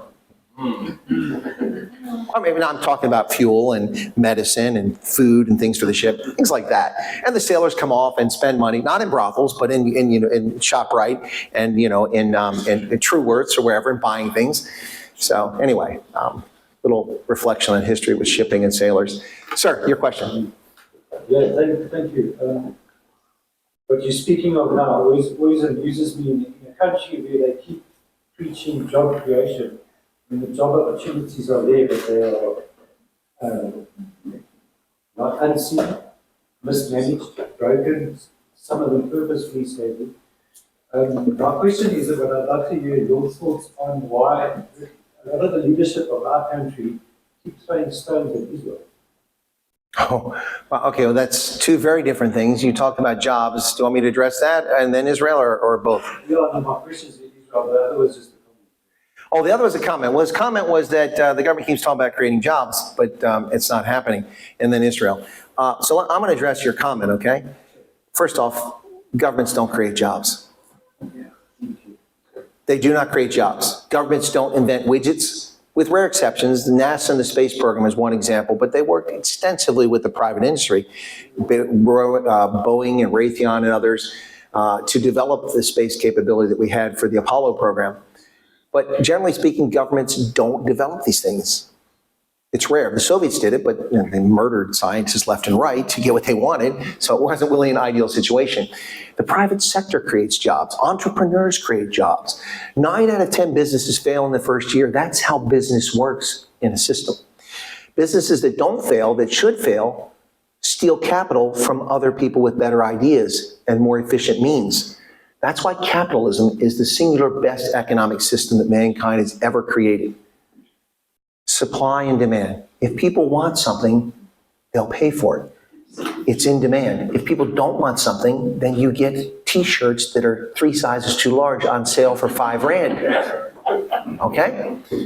But when government creates jobs, they steal jobs from the private sector. Why does the government have SABC? Sorry, SABC, but you shouldn't be a state broadcaster. Why don't you get privatized? And to be fair, in the ecosphere around here, if you look at SABC's on-the-scene news reporting, if you're honest, they're actually pretty objective when they go out and report stuff on the ground. It's the commentary that's biased. But they're more objective, in my view, than some of the private media companies here when it comes to on-the-scene reporting. For instance, only one media company, to my recollection, reported on the land grabs in Sesheho. which is Petersburg, Polokwane. And that was SABC, and they reported honestly. The reporter on the ground talking to the guy, we're going to take the land because President Ramaphosa passed a law, and we demand that the city give us services. We're dividing land up here. We're expropriating. The SABC guy's talking to him for 10 minutes.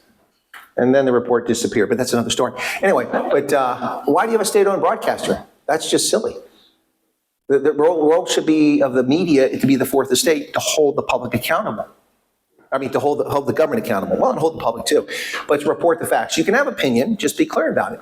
And when you report supposition, be clear about it. I did a report earlier today in which I said someone purportedly was meeting with someone.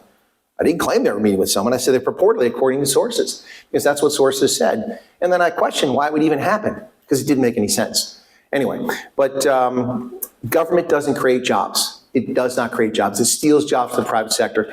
And so that's just rubbish. During the Depression of the 1930s, arguably President Franklin Delano Roosevelt, King, he seems like a king.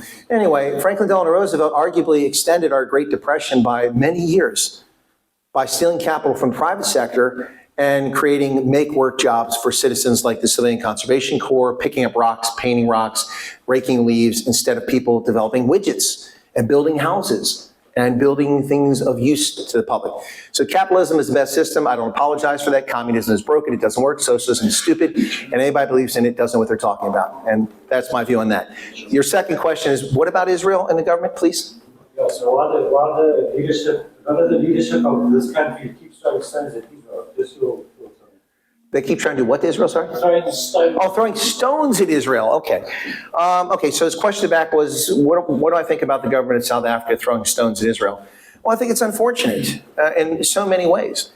I did a video a few years ago, and I was attacked, and YouTube removed it, but it was simply factual. The EFF marched on the Israeli embassy in Hatfield, calling Israel an apartheid state. I showed the video of the march, and then I questioned that. Israel's not an apartheid state. Christians, Jews, Druze, Muslims all live in Israel. They're all citizens of Israel. I've lived in Israel. I've seen these people there. All of them serve in the, well, not the Druze, but without that exception, they all serve in the Israeli Defense Forces. Some Arabs have become generals in the IDF. They serve in police forces, in the judiciary, in the Supreme Court, in the Knesset. Over 100 Arabs have served in the Knesset, including 30 Muslims. They all have property rights. There are no Jews-only zones, Christians-only zones. Now, Jerusalem is a divided city historically because that's the way it developed. There's a Christian quarter, an Armenian quarter, interestingly enough, and a Muslim quarter. Correct me if I'm wrong here, Dr. Hammond, because you know Jerusalem very well. This is correct so far, right? Okay, so you have these quarters in Jerusalem, but that's just a historical anachronism. But people flow in between. It's not like you can't go between these places. But Israel doesn't have an apartheid state. There's no separate development. A young Muslim child, a young Palestinian Muslim child living in Israel as a citizen of Israel can aspire to be an IDF general and can become one if they follow that path, or to be a police officer or a lawyer or a member of the Knesset or a business entrepreneur. So I rubbish that, So it's unfortunate to see the government of South Africa take a position against Israel, particularly when terrorists slaughtered 1,200 innocent souls. And they weren't just Jews. They were Christians. They were Muslims. They weren't just Americans and Israelis. They were Filipinos and Pakistanis and people from all over the world, Poles, UK residents and citizens. Indiscriminate slaughter, rape, and then executing women after gang raping them. Sticking a baby in an oven actually happened. That's not made up. And people try to deny it. But they filmed it and showed it live over social media as they did it, gleefully doing it. And for any government in the world to condone or to make a congratulatory phone call to that organization after what they did is just shocking. And unfortunately, that occurred here. But again, South Africa is a sovereign state. Elections have consequences. People vote for governments or don't vote for governments. Not voting is as big a statement as voting. I've tried to encourage, exhort South Africans to vote. In 2021, I interviewed 45 candidates from 8 political parties and the leaders of 6 political parties for the municipal elections. And I encourage South Africans to go to the polls because in South Africa, your country is a little different than mine. In my country, my rubbish is removed by a private company. Now, the contract is made with the local administrative area, but we pay a private company to do it. My water is provided by a co-op that's privately owned. Well, it was privately owned now, the borough has bought it, but it's run as a nonprofit. And I pay them for my water, and they maintain it. My electricity comes from a private corporation. And since their rates kept going up, I put solar panels in my house, and so my rates are lower now.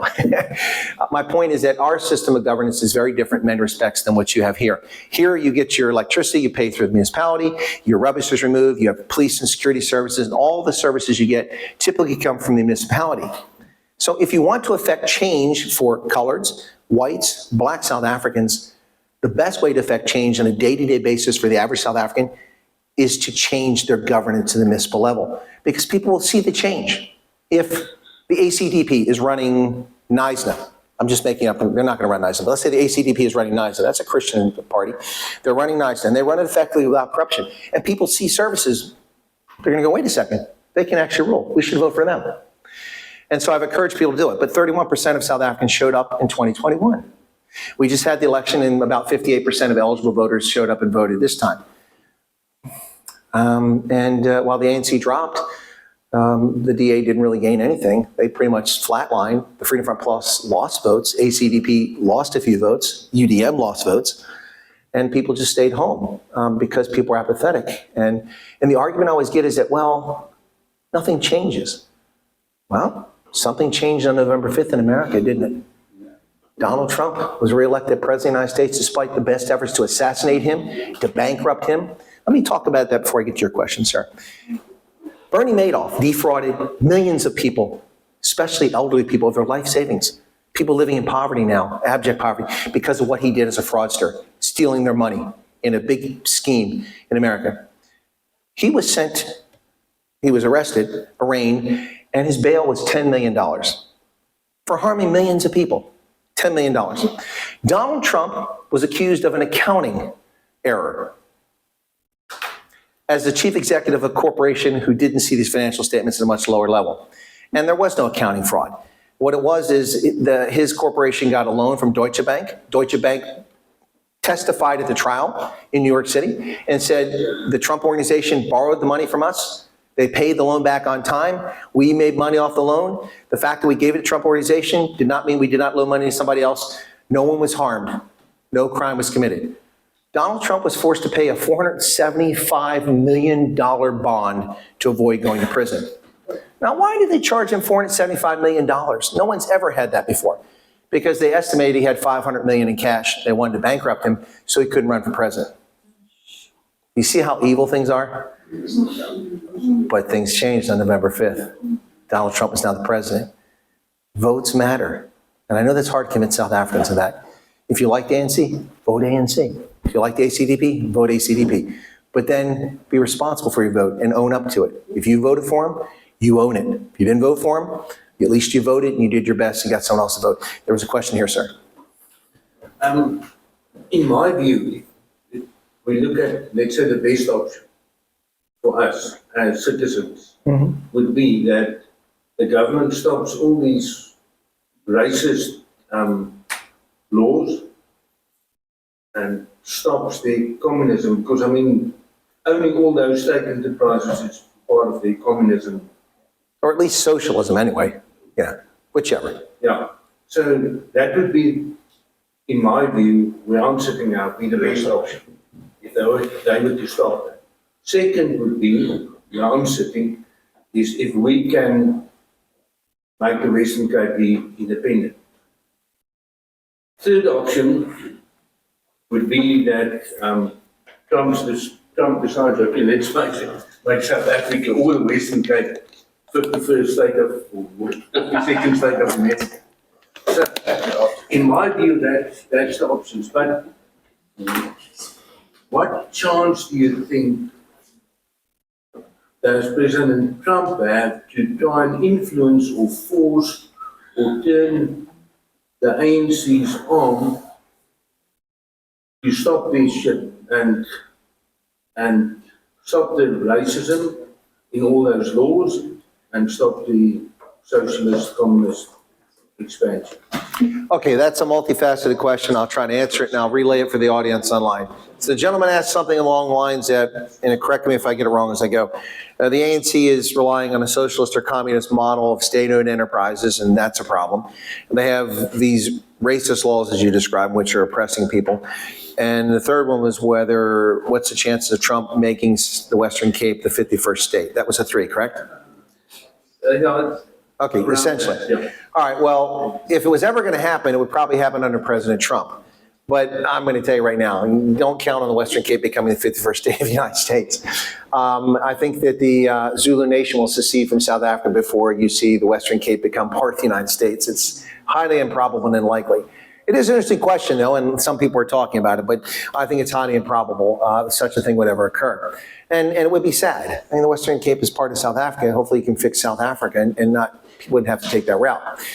But I know a lot of people don't think that's possible. So the first one is, can Trump do something about, can Trump do something about the parastatals? Is that, or just?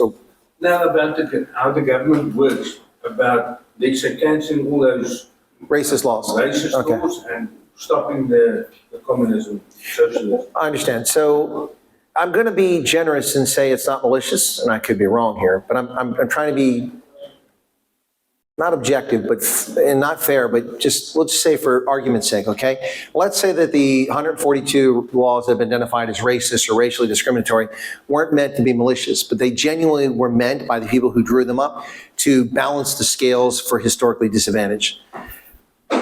My argument is that that's not how you fix things. What South Africa should have done in 1994, and I don't recall if I said this in my previous visits here, but I might have. I know I've said online. There were 3 things, or many things, but 3 things in particular the South African government needed to address urgently in 1994.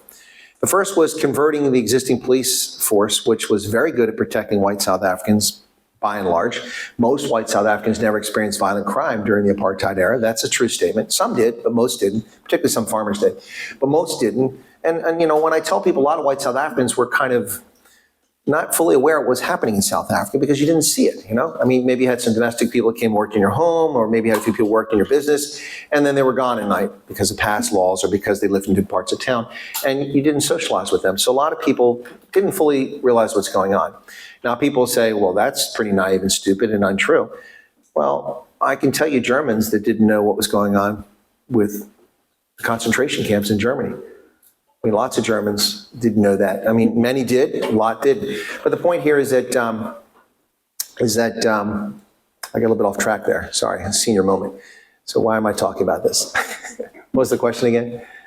Oh, the racist laws. Yeah. Okay. Really got off track on that one, sorry. Anyway, but so that's what, so I'm back to my point now. It's kickback and the hard drive is functioning again. It was buffering there. So the problem is that let's assume that they're trying to balance the scales. But the way you balance the scale is not to create a law that's racially discriminatory, which is what these laws are. And I'll give one example, not of a law, but of a policy that was put into effect that was highly racist.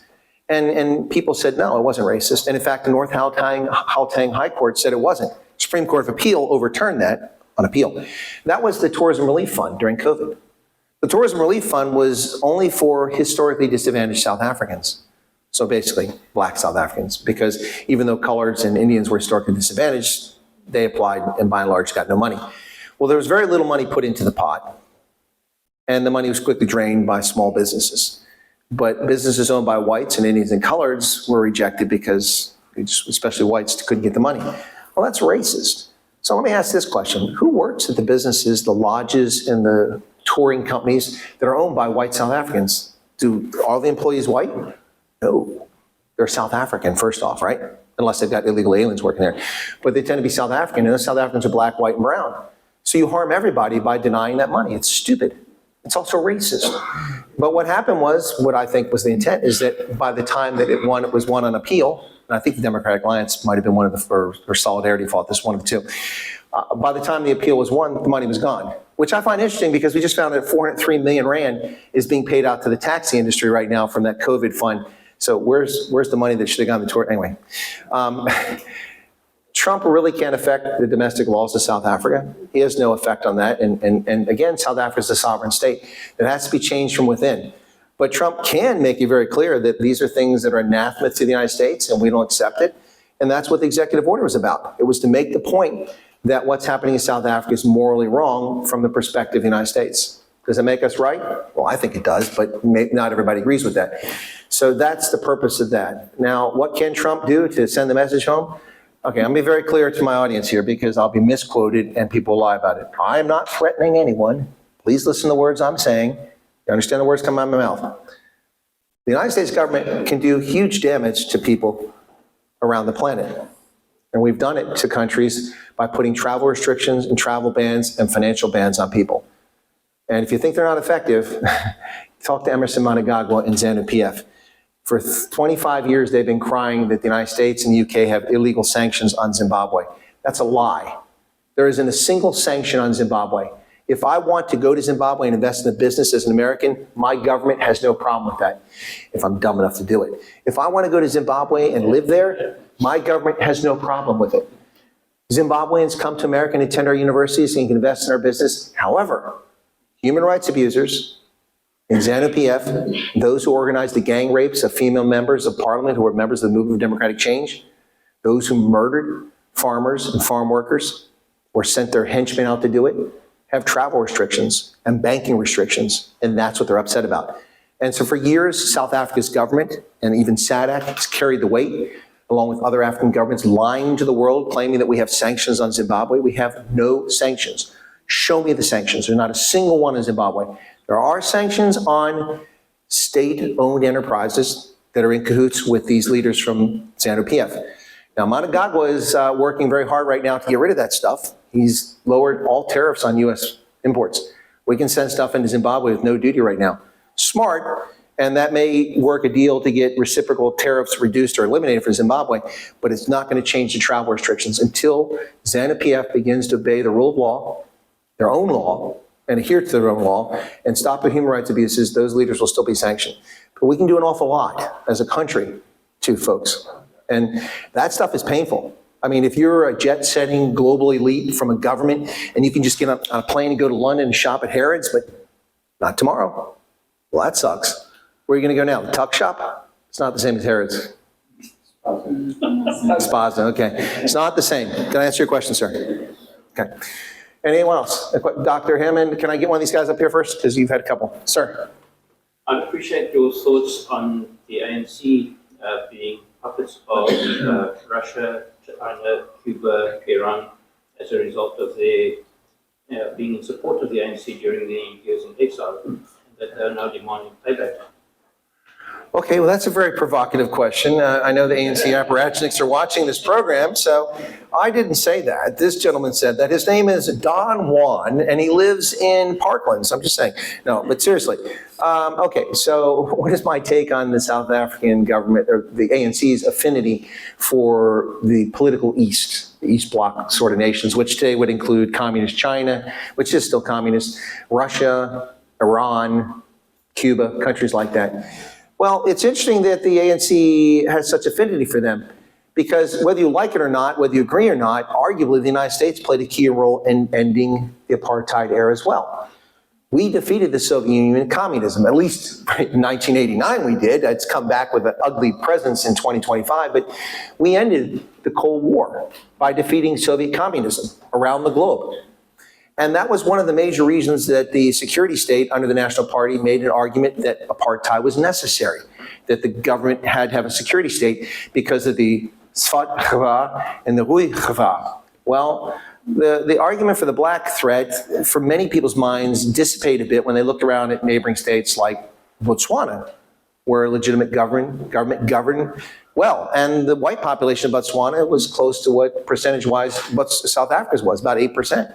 And white folks live fine in their Botswana, or their Botswana there. So that argument carried less weight over time. Of course, we could look at the Congo and make the argument what happened there. So, I mean, this is a little wishy-washy, but the point is that the black threat that was pushed for a long time diminished over time in the minds of many people. That's a statement of fact, okay? Whether it's true or not, I'm not going to argue. That's not germane. Then the red menace, the red threat, just disappeared overnight, just gone. So the raison d'etre, as we say in France, the reason for existing for the National Party, evaporated. They can no longer make the argument that P.W. Botha, and the security state needed to exist to protect South Africans from the Red Menace. Because in theory, the Red Menace is gone now. Whether it happened or not isn't the point. But the affinity that the ANC has for the East Bloc nations is interesting because the United States, not only that, but the sanctions which Congress overrode President Reagan in 1986 when they voted in, had a devastating impact. It's not the reason apartheid ended, but it was a contributing factor. And for a long time, American politicians, Joe Biden, he famously came to Robben Island in Soweto. Have you been there? Robben Island, it's in Soweto.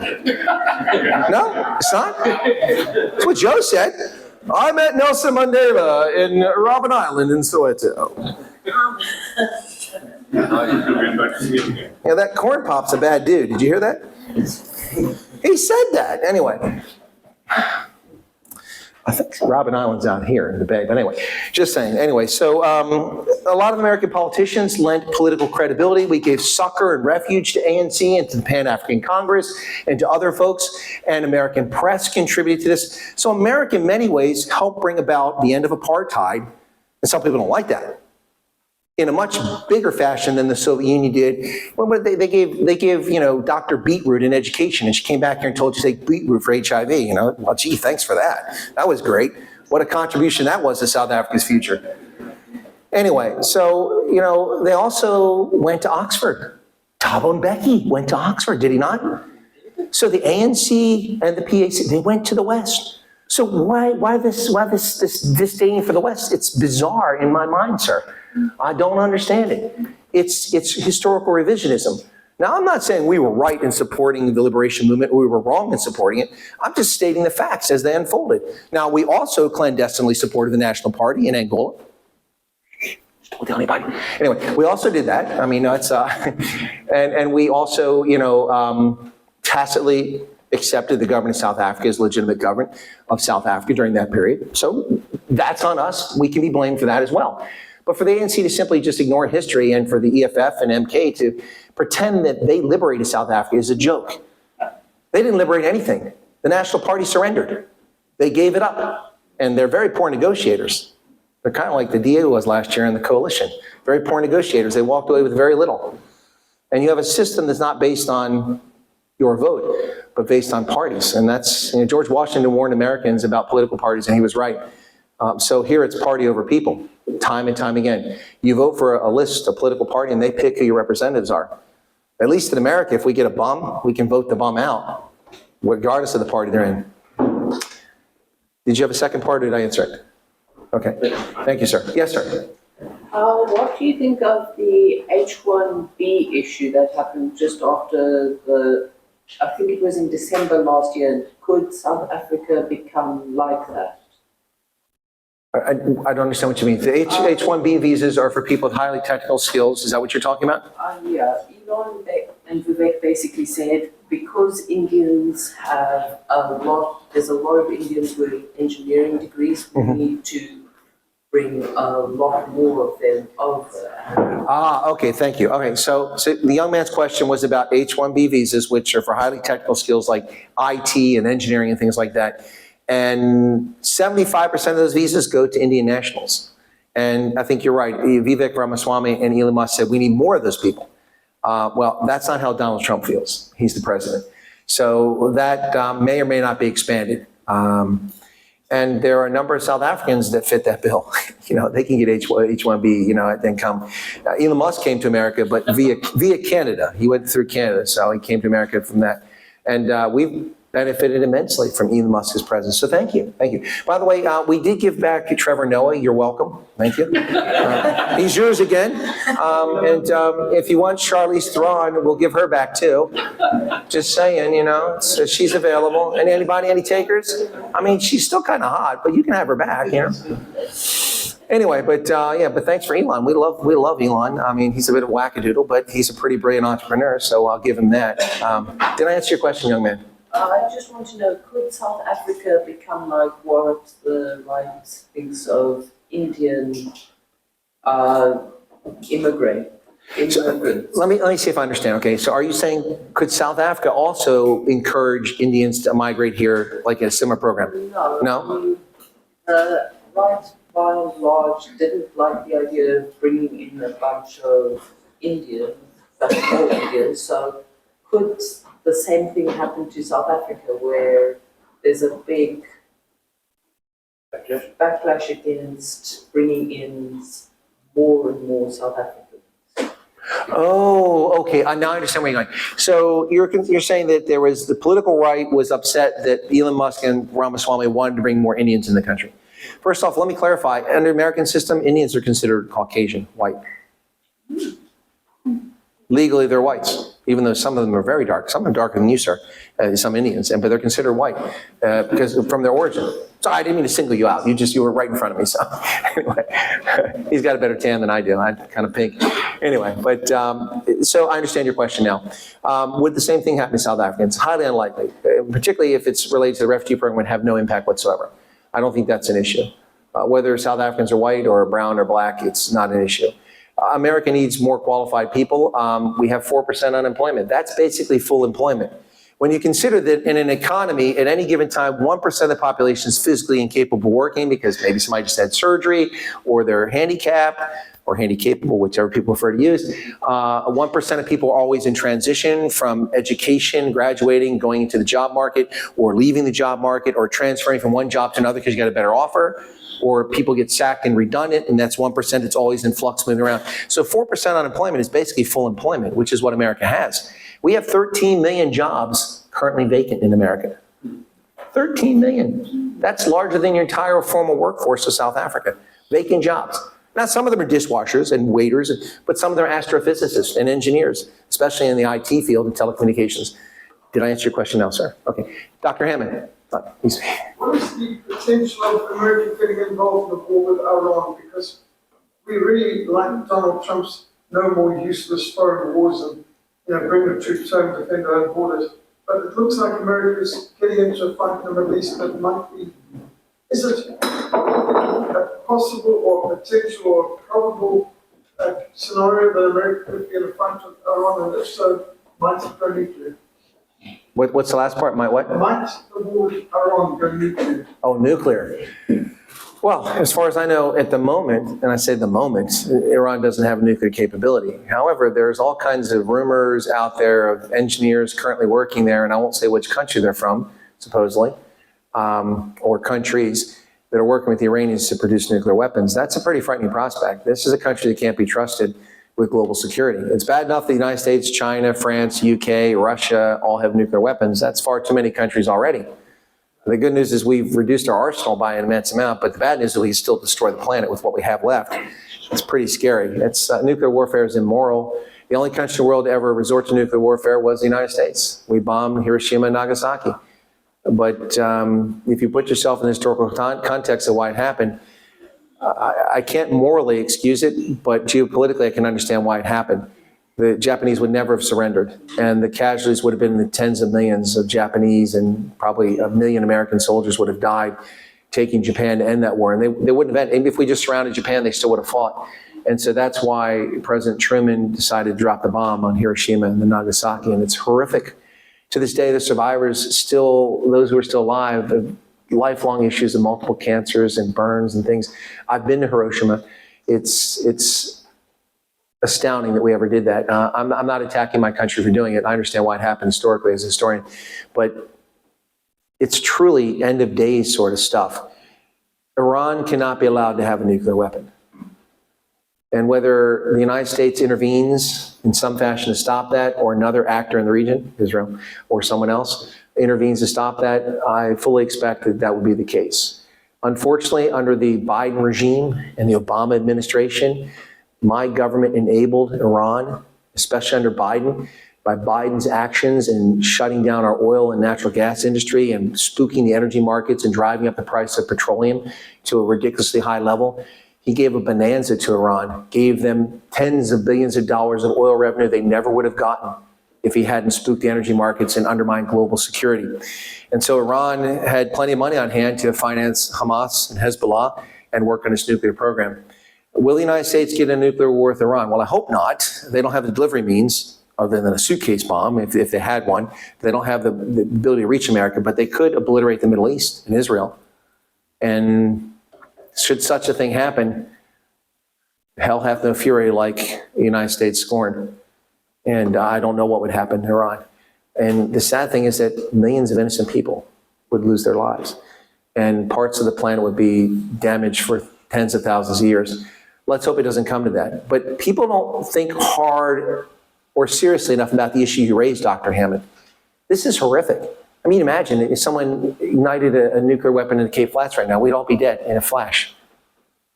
2 million people dead just like that. That's a power that a human being shouldn't have. It's morally wrong, morally bankrupt. And will the United States get nuclear with Iran? I think we would avoid it at all costs, and even under Trump. Does that mean we wouldn't get in some sort of conventional entanglement with Iran? I think there's a possibility of that. I mean, in the 1980s, President Reagan reflagged the oil tankers because Iran was attacking oil tankers. And so we put all these oil tankers in the Persian Gulf, or the Arabian Gulf, depending on who you listen to, one side or the other. But in the Persian Gulf, we reflagged all of them with U.S. Flags, and then our Navy protected them because they stopped sinking oil tankers because it was affecting the global economy. So we did something like that in the past, and then we inadvertently shot down a commercial Iranian airliner. But to be fair, they were sending a squawk code and identification of friend or foe that they were a military jet, and that's why they were shot down from a distance where they weren't visible. That's unfortunate. A lot of people died. But the Iranians got even. They murdered the wife of the Navy captain in California. They blew up her minivan with her and kids in it to get even with them.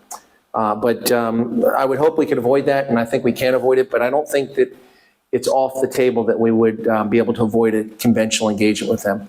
The previous administration, was it Obama? We had we had British sailors detained and arrested by the Iranians, and then I think there are also some American sailors. That's not going to be tolerated under Trump. Someone comes after our military, there's going to be a price to pay. Trump has shown that with when he took out Soleimani in Iraq. He took him out. And the Iranians are still angry about that. There was a leader of the Iranian Republican Guard, or the Revolutionary Guard, and they took him out. So I think that we can avoid it. Let's hope that we do avoid it. Next question. Sir, you were up here. On Facebook, there's journalist that's now seems like he's fairly agitated because he's sort of written a second article. Now what the article is about what's happening sort of in northern Mozambique with I think radical Islamist training and army camps and stuff happening there, and he's become increasingly worried about that. So I don't know what your views is on that. Okay, so in Cabo Delgado province, I presume you're talking about the northern part of Mozambique. Many, many years ago, I warned about a potential problem in northern Mozambique to the Africa Command. I said that there's a group of brigands, rebels, that are just a bunch of thieves and murderers who are going to cause chaos up there. And that's kind of what they did. And Total was building a natural gas refinery up there, getting the natural gas out of the straits. And they were protected by the FATM. The FATM is the Mozambican Armed Forces. So the police have little presence in the north, the government has little presence, and these people run around with impunity and murder people and rob people. And when they started getting attention, they claimed that they were affiliated with Al-Qaeda, that they're part of, or Al-Shabaab, or one of those groups. From my perspective, now I don't have intelligence sources, but analyzing what's been going on there for many years, they are not really what they claim to be. They're just a bunch of thugs who've been murdering people and getting away with it because of the lack of security presence in that region. Now, that's my take. Some people disagree with that, but that's my view on it. And as far as the training camps, I mean, look, we had claims there were training camps for terrorists here in South Africa recently. Remember that? For Libyans being trained down here. So there's all sorts of things happening in Southern Africa at all different times. I wouldn't say it's impossible, but I have no evidence. It may very well be, but I don't have any sources on the ground in Mozambique that could confirm this or deny it for me. But knowing the situation with a lack of governance and security in the region, anything is possible. But a lot of South Africans are concerned about, well, if that comes to South Africa. I have no concerns whatsoever that what's happening in northern Mozambique will find its way to South Africa. You have problems here you have to be concerned about long before that ever gets here. It's just simply too far. Yes, ma'am. I just want to ask you, what do you define as stage 6 of genocidal Well, yeah, there's a scale that's produced which has 8 levels that Dr. Hammond came up with. I've read this scale. I'm not going to profess to be an expert on it, but your question is, where are we at in the scale for genocide? All right, well, let me answer it in this fashion, okay? All right, so I'm not one of those people who talks about a white genocide in South Africa. What I do talk about is horrific violent crime in South Africa that affects all South Africans. And I do talk about rural insecurity. The disbandment of the commandos was an own goal by the government of South Africa. The commandos were a part-time reserve force, but they were a very effective deterrent to deter people from committing crime in the rural areas. When they were active, they were a good response force to respond to crime on farms and rural insecurity. They also seized tons of mandrax and daga and illegal substances and stopped cattle rustling. The African National Congress made the argument that they were historical anachronism because they were white supremacists and they were tied to the oppression of black South Africans during the apartheid era.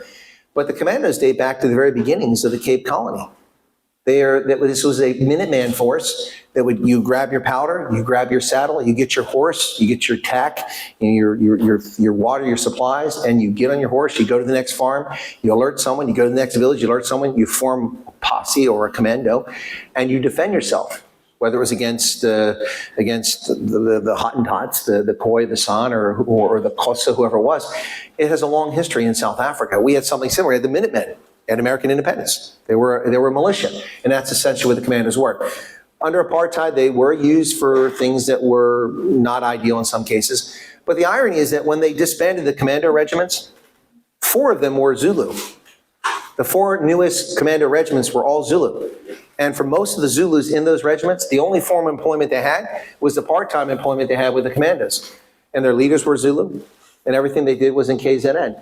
And it completely eviscerates the argument that it was a racist organization and that it was bad. So when that happened, rural security became a serious problem. It dropped off. So I've talked for a long time about farm murders, and I reported any farm murder that I can find out about and I can verify. I've talked about the murder of the Braun family, and I know the survivors, the family members, and what happened. By the way, just got a conviction in that case after several years. The Braun family was brutally murdered in Northern Cape in 2020, I think it was, if I remember correctly. The 83-year-old father, 76-year-old mother, and the daughter, who was 53, were executed by thugs who came in the farmhouse. She went up there to visit for the weekend and it cost her life. Her sister is still alive, and it weighs on the family till today. And it was just resolved in the courts. Edward Neumeister, an Austrian immigrant who lived in South Africa for 40 years, had a German-themed restaurant in KZN. During lockdown, an intruder broke into his place when he walked out to get the dogs in the morning and attacked him with a panga. He was mortally wounded with a wound to an artery that was spurting blood. The guy went into the kitchen to assault his partner, who was in her 60s, and mortally wounded Edward Neumeister, 67-year-old man, rose to his feet, lunged at the attacker, and she escaped. In revenge, the man hit him with the panga so many times when his daughter came from Germany to identify him, she couldn't recognize his face. This is real. Black cattle farmer in the Free State who had his own butchery, slaughtered, shot in the head at his own butchery. Spent 4 months in a coma in the hospital. Released, he recovered, came out of the coma. A month later, died from the complications.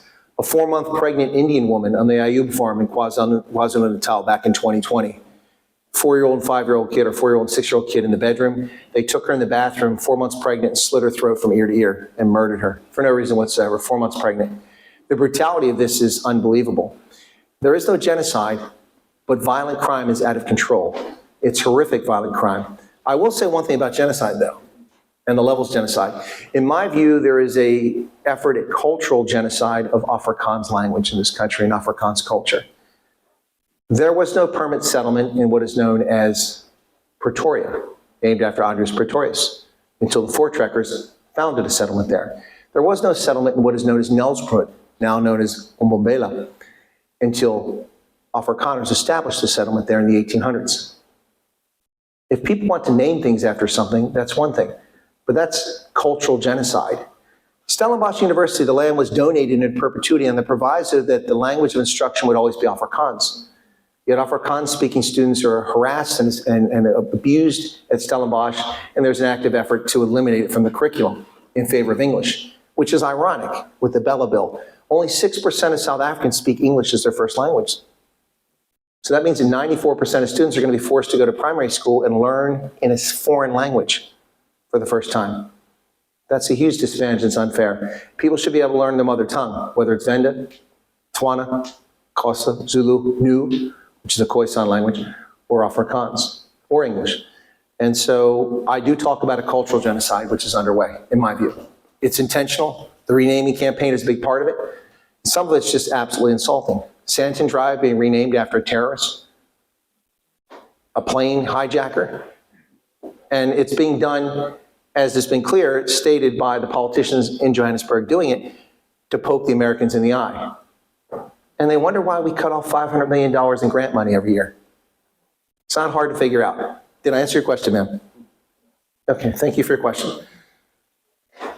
Anybody else, or are we going to wrap up? Oh, we have one over here. Dr. Hammond, can I get one last one? Oh, sorry, since we're talking about genocide, Well, you're talking about genocide, I'm not. Did you hear that, ANC? I didn't say genocide.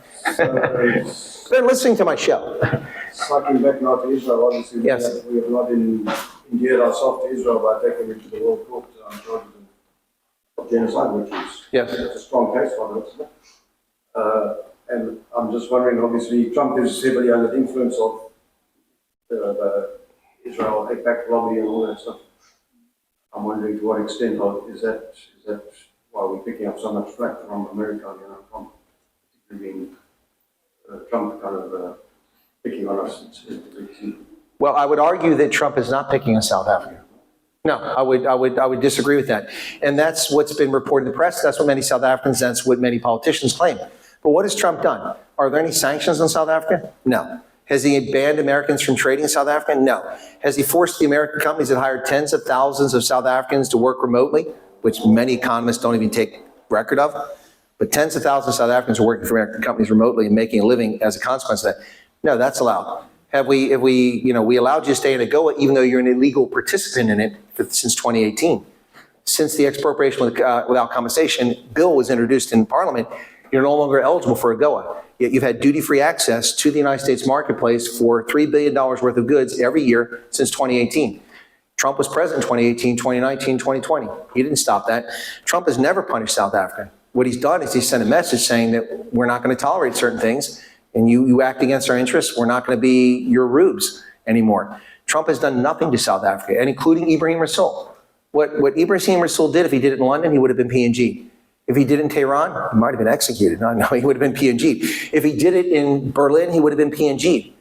If I did it as the ambassador to South Africa government would have all rights to send me out of the country. You don't do that as an ambassador. That's not. So Trump has done nothing to South Africa, nothing at all. That's my argument. As far as Israel and America's position, groups that are pro-Israel have a lot of influence in Congress. They've always had a lot of influence in Congress, and that's true. And Trump's daughter is Jewish. She converted to Judaism. His son-in-law is Jewish. His grandchildren are Jewish. He's the first president to actually obey U.S. law and move our embassy from Tel Aviv to Jerusalem, which was in effect for 5 decades. It finally took place. He has a great affinity for Israel, but he has a great affinity for much of the world. I don't think that Trump is necessarily influenced by a lot of folks in this. I think he's come to his own conclusions about Israel. And your question about the genocide case, if I heard it correctly, I may have misheard it. It sounded like you said that South Africa is a strong case for genocide with that. I would disagree. And you can consider me wrong, but I would disagree. There's a very specific legal definition for what a genocide is. And in my view, and in the view of many legal scholars, what is happening in Gaza is not a genocide. First off, there's no effort to eliminate the Palestinians as a people. Palestinians live and work in Israel, a couple million of them, in peace. So if there were going to be genocide, it'd be like Armenia and Turkey. They'd be rounding up the Palestinians in Israel and then be crossing the border into the West Bank, Judea, and crossing the border into Jordan, where more Palestinians live than anywhere else, and going after Palestinians. So I don't think there's a genocide here. This is a legitimate self-defense response, which is maybe a bit over the top and unfair and immoral. That's a fair argument, but that's a different argument. So I don't think that that's the case. Also, I call into question the commitment of South Africa's government to the issue of genocide. In 2019, the Gambia took the first step in this question. The Gambia took the novel approach that a state that participates in the International Court of Justice could take another state where it has no business to the court over a purported genocide. Myanmar. The Gambia took Myanmar to the ICJ over genocide of the Rohingya Muslims. Did South Africa join that case as a friend of the court with an amicus brief? No, they didn't participate. So how committed are they to the concern of genocide? The Rohingya there, the Uyghurs in China. Many argue there's a genocide against the Uyghur Muslims in China. South Africa has nothing to say about the Uyghurs being put in prison camps and labor camps and being sexually abused and organ harvesting and executions, arbitrary executions and arrests. Not a word. South Africa had nothing to say about Eritrea and Ethiopia in their bloody war. South Africa had nothing to say about Tigray and the recent execution of conscripts shot in the back of the head by the Ethiopian forces. We have it on video. It's indisputable. And the ethnic genocide taking place against Tigrayans in Ethiopia proper. Because remember, the Tigrayans led the government for many, many years, even though they're from up north. Many of them were in Addis and other places. South Africa is silent on that genocide. South Africa is silent on many other issues in Africa. What's happening in the Sahel? So, in my view, the government has no moral high ground to take Israel to the court over genocide. This has nothing to do with what Israel is doing. It has everything to do with who Israel is and who the government of South Africa is acting on behalf of. I don't think they're acting on behalf of South Africans, but they can say that for themselves or defend it. But in my view, that's my view. I could be wrong, but I'm not wrong. I'm just kidding. No, but look, I mean, if the ANC were concerned about genocide, they would have joined the Gambia's case. It was unique. It was novel. No one had ever done it before. And only because the Gambia did that in 2019 was the ICJ even willing to entertain this case. But I read the other day that it's been tossed back, if I'm not mistaken. I have to research this a little bit more, so I have to see what's going on. But I know that, look, that's horrific. Innocent people are dying in Gaza. But Israel didn't cross the border and murder 1,200 people. Hamas did that. And unfortunately, there's a sad consequence to it. I wish the war would end today and we'd have peace and people could live in peace. And I hope that's what happens soon. But Israel did not, by the way, Israel didn't exactly strike back within 5 hours. They waited 3 weeks before they crossed the border and started shelling. 3 weeks, which gave people plenty of time to get out. And they didn't leave. And by the way, why didn't they go to Egypt? Because the border's closed. The Egyptians won't let them in. Now, why is that? They're fellow Arabs, fellow Muslims. Of course, there's a lot of Coptic Christians in Egypt too, but anyway, you get my point. Dr. Hinman, I think that's probably it, huh? Thank you for your question, sir.